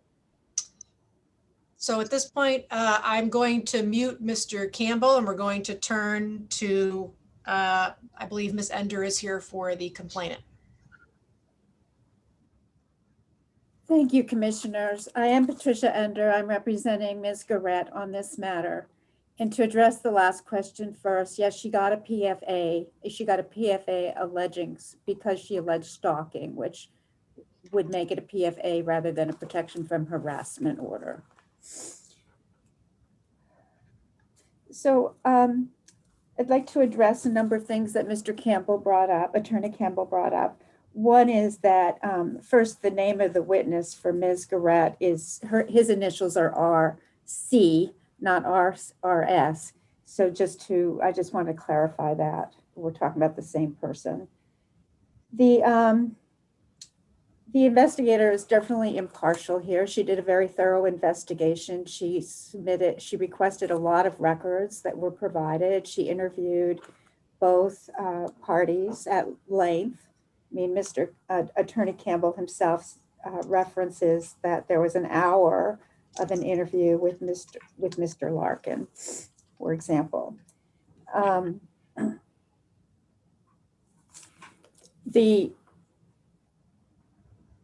Oh, I'm sorry. Okay. I just have a note. I didn't recognize Ms. Neal's pronouns, and I was unaware of those pronouns, although they are on the website. So I apologize for that. So the sequence here, Ms. Garrett had moved in with her violent ex-boyfriend in August of 2019, and there had been, and she said even before she lived there, that Mr. Larkin had solicited her. She understood that to be a solicitation for sex because he had offered her $50 to take a ride with him. And then, so that was the implication there, that it wasn't just, it was stalking with that sexual innuendo there.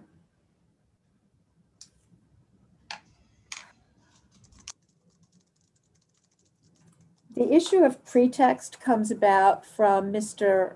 Larkin providing several reasons for bringing the eviction action against Ms. Garrett.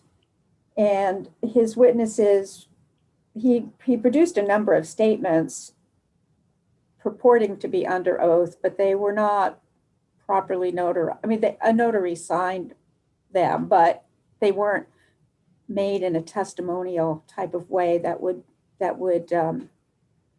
make them any more valuable than if they were just handwritten notes on pieces of scraps of paper. So there's nothing that makes them more valid because they were somebody who alleges to be a notary signed them. In terms of the retaliation, there was no retaliation by Ms. Garrett. What happened on July 2nd, the notice to quit is dated July 2nd. It was served on her on July 5th when Mr. Larkin entered her bedroom and dropped this notice on her which was witnessed by her friend who saw him dropping this notice on her sleeping body.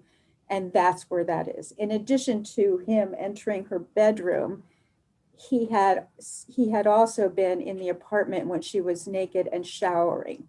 Those two things, they're such private things, to be showering and to be sleeping and to have somebody in your bedroom, uninvited, unwanted, unannounced, all make that a sexual issue of sexual harassment and a hostile housing environment.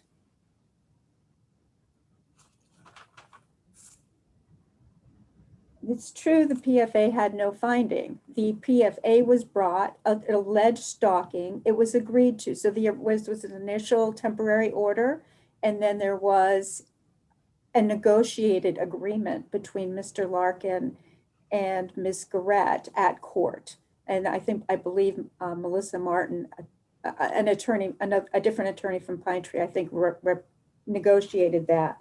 But just because it was a negotiated settlement does not mean that the allegations should be ignored. There was no finding, but there were these allegations, and the order was agreed to.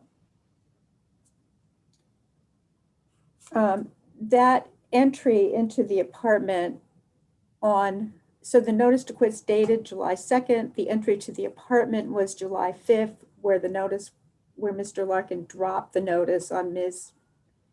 Garrett's sleeping body. And then she brought the PFA after that. There's a voucher here. I can understand why there's some confusion about lease or note or tenancy at will. The tenancy is partly funded by a voucher, and so that leads a lot of people to believe that there's a lease. That I don't know if there is a lease. I don't believe there's a lease, but there's a voucher that provides for payments to Mr. Larkin from it's a BRAP voucher.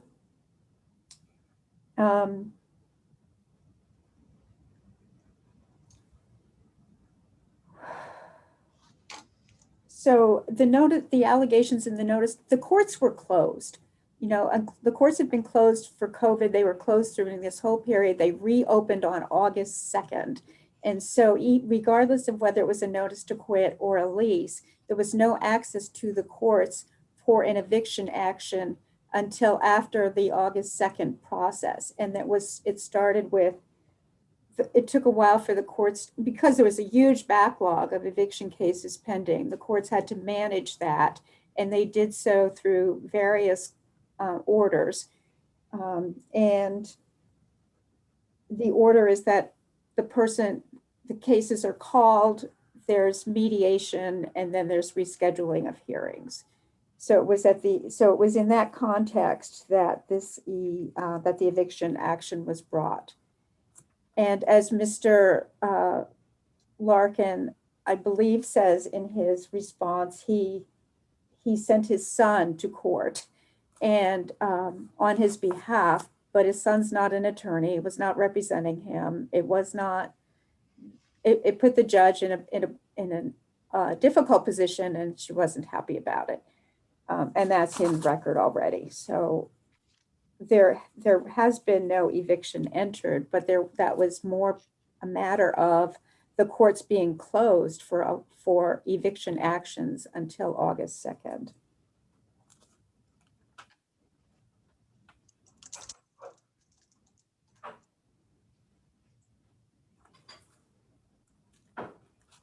So investigator Neil has really done an excellent job of managing all the material that were placed in front of them, and there's no evidence that they were biased or influenced improperly in any way whatsoever. They managed a great deal of material in an elegant way and managed to process all of this information, some of which was presented to them in an emotional way. So I don't have anything else. I'd be very happy to answer any questions.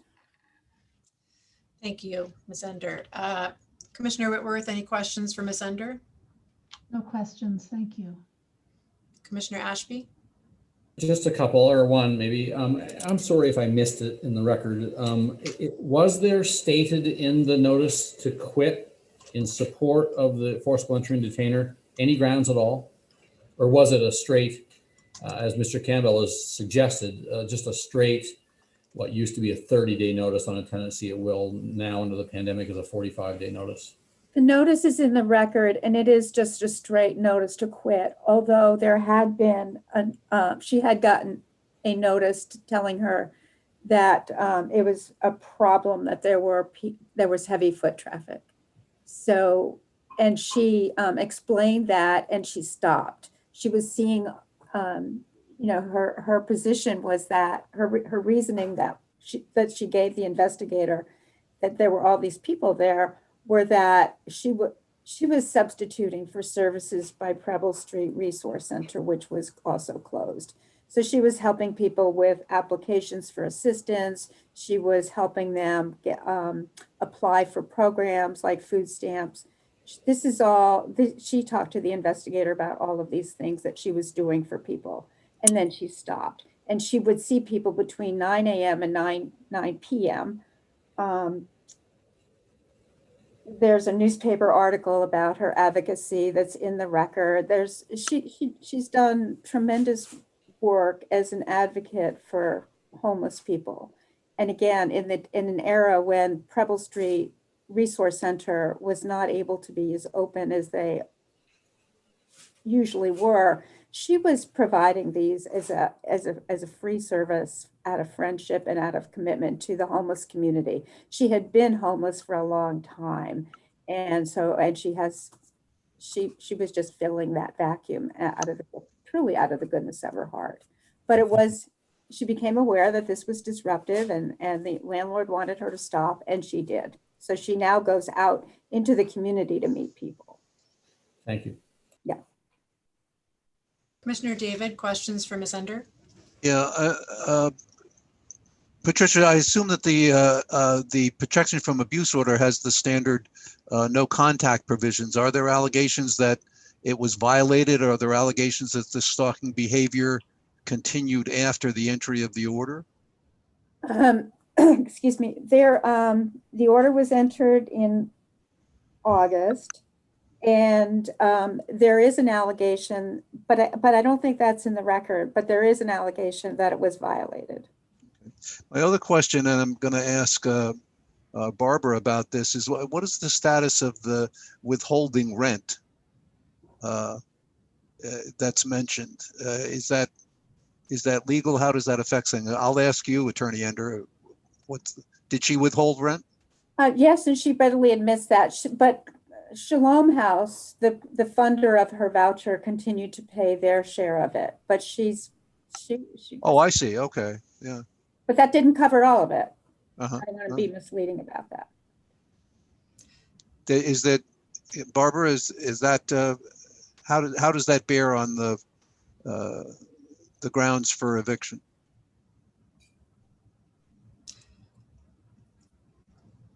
Mr. Campbell, you are muted and actually don't have an opportunity to speak now anyway. Nope, still no opportunity to speak. So I'm just going to ask Commission Counsel to answer Mr. David's question.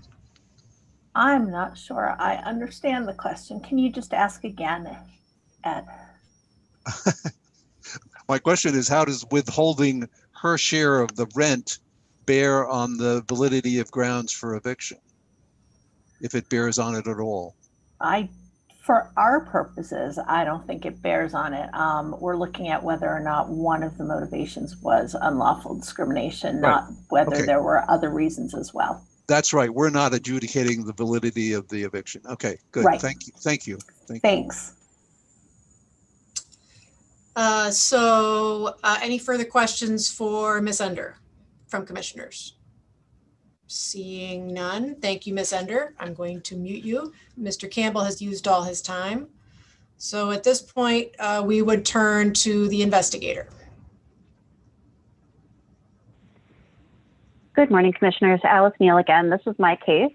And so one thing I did just want to clarify quickly is that there's a question about the 30-day notice to vacate. The July 2nd, 2020 notice is a 30-day notice, but it also says the tenancy is being terminated due to non-compliance and heavy foot traffic in and out of your apartment. So those are the things that Ms. Garrett was told is part of the 30-day notice. Also, I want to apologize for the cat in the background. This is the best place that I get hardwired internet in my home. So, so sorry about that. I've heard what the party has said. I don't think that my recommendations have changed. I certainly saw this as the hostile housing environment claim, the making housing unavailable, and the retaliation claim that was for the interference and intimidation with complainants' ability to be free from discrimination in our housing. I'm happy to take any questions from the commissioners. Thank you, Ms. Neal. Questions for the investigator, Commissioner Whitworth? No questions. Thanks, Alice. Okay. Commissioner Ashby? None. Thank you, Alice. Commissioner David? Alice, I take the cat's presence as an endorsement of your report. Their cats are very independent minded, so I would not assume that, Ed. So no other questions for Ms. Neal. Then we would be looking for a motion or motions. I'll move that we take both recommended findings together, that there are reasonable grounds to believe that the respondent discriminated against the complainant on the basis of sex, and that subjecting her to a hostile environment and making housing unavailable, and that we and that the parties attempt conciliation under the act, and that there are reasonable grounds to believe that the respondent retaliated against the complainant for asserting her rights under the Maine Human Rights Act. And again, that the party should attempt conciliation under the act. Second. So it's been moved and seconded to find reasonable grounds on both claims presented. Is there any discussion among commissioners? Very briefly, in support of the motion, we have investigators for a reason. They fact find for us. The facts as found by the investigator in this case really don't make this a close case at all. The comments made about the complainant by the respondent suggest that gender bias, the inappropriate attempts to have sort of inappropriate contact with her by asking her to get in his vehicle, offering her money, by going into her home when she's showering, by standing over her when she's sleeping. Those are wholly inappropriate and gender specific discriminatory acts for which this is not a close call. Any other discussion from commissioners? Not a close call at all. Thank you, Alice, for the detailed recitation of your interviews. The behavior is outrageous over a long period of time and clearly hostile. So I agree.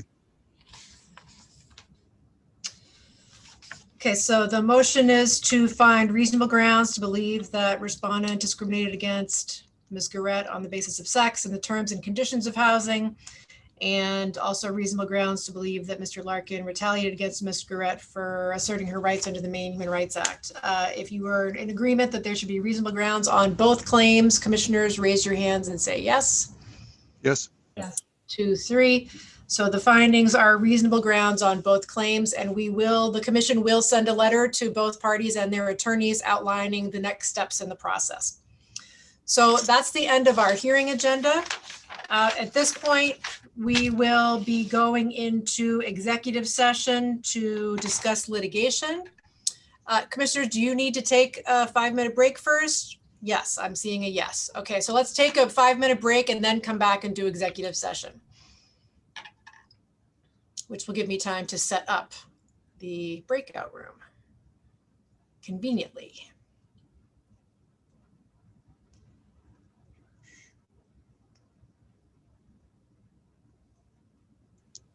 Patricia, did you understand my message to you? You're muted, Patricia.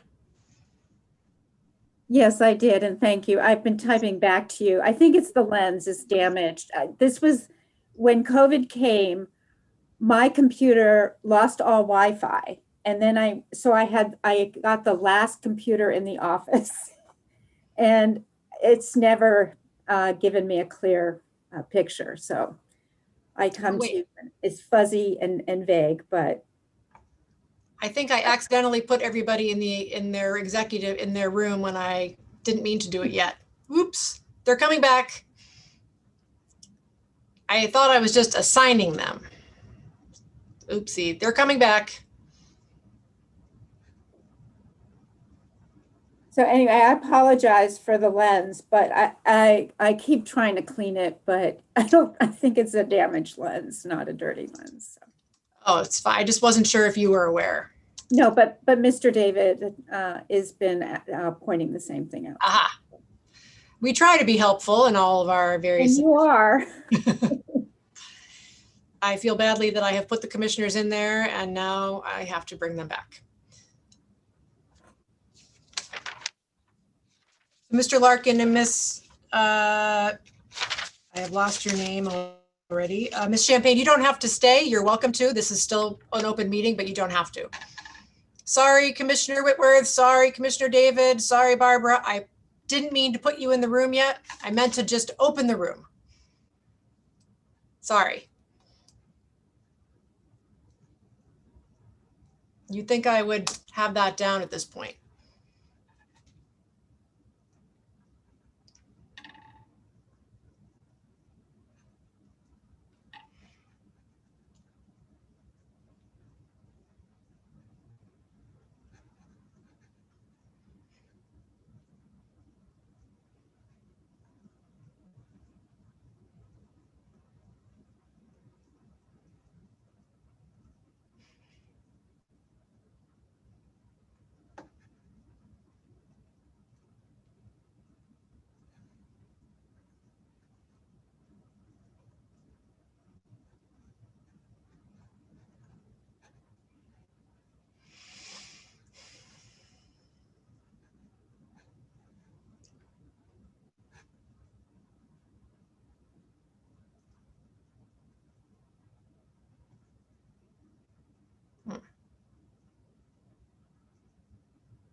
All right, commissioners, let me know when you're all back. I think I will see Ed when he gets here.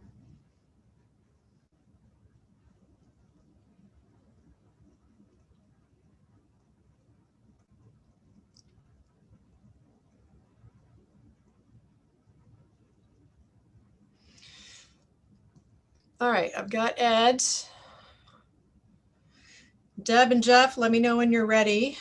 All right, there's Deb. All right, let me just wait and make sure we have Jeff before we go into executive session.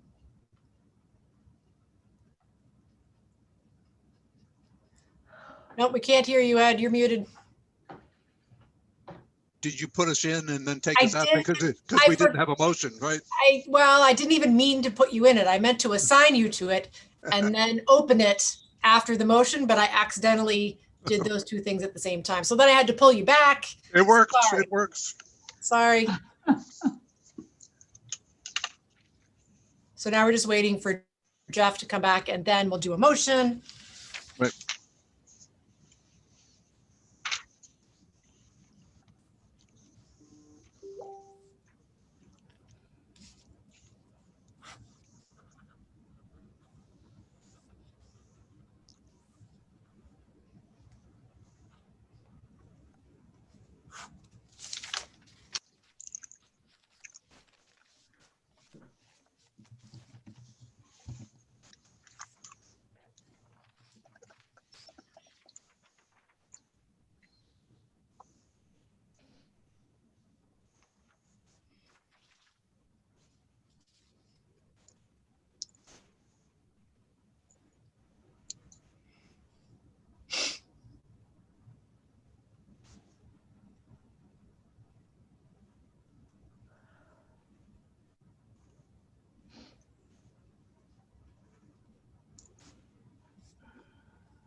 I'm sorry about that.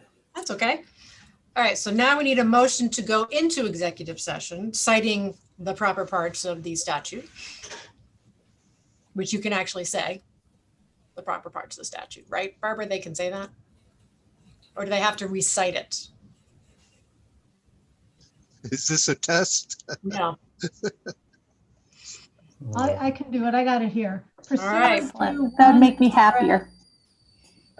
Pursuant to 1 MRS Section 405-6E, I move to go into executive session to consult with our attorney regarding pending and contemplated litigation and the legal rights and duties of the commission. Second. You both second it. Okay. All in favor of going into executive session for the reasons cited? 1, 2, 3, 0. Excellent. Now I will put you in there again, this time hopefully properly. Here we go.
And here we are again. Okay, so now, yes, Ed. Wait, you're muted. You're muted, Ed. I accidentally somehow muted everyone without meaning to. And now we have Deb. Okay, and Mel. Okay. I would move that we not litigate E19-0218, H20-0283, and PA 19-0247C. Excellent. Is there a second? Second. Okay, all those in favor of Ed's motion, raise your hand. I see you, Barbara, holding back. Nice job. Thank you. So that's all the business that I have to present to you. Great. And I Thank you very guess much. we'll see you in March. Bye, I just, everybody. I just want to tell I just want to tell everybody I got my first shot, You did? my first vaccination. So that just proves how old I am. Yeah, Oh. Farmington is sort of, we're sitting up here and just sort of, we just need a few vaccines, and they are really set up and doing an incredible job. You go over there and they take you one station to another. They're on time. As long as That's they keep amazing. getting vaccine, yeah. It's great. Watch out for the second one. It's supposed to be a doozy. Oh, really? yeah? Oh. Yeah, the second one is supposed to, a lot of people I know, medical professionals who've had them, the second one gives you like 24 or 48 hours of symptoms, and it's not pleasant. Really? Well, it gives you a buoyed spirit that there's an end to all this thing. Yeah. Fingers crossed. Fingers and crossed. And you come away with an appointment for a date certain for the second too. That's fantastic. I would just avoid scheduling court dates or anything in the day after. Good, thank you.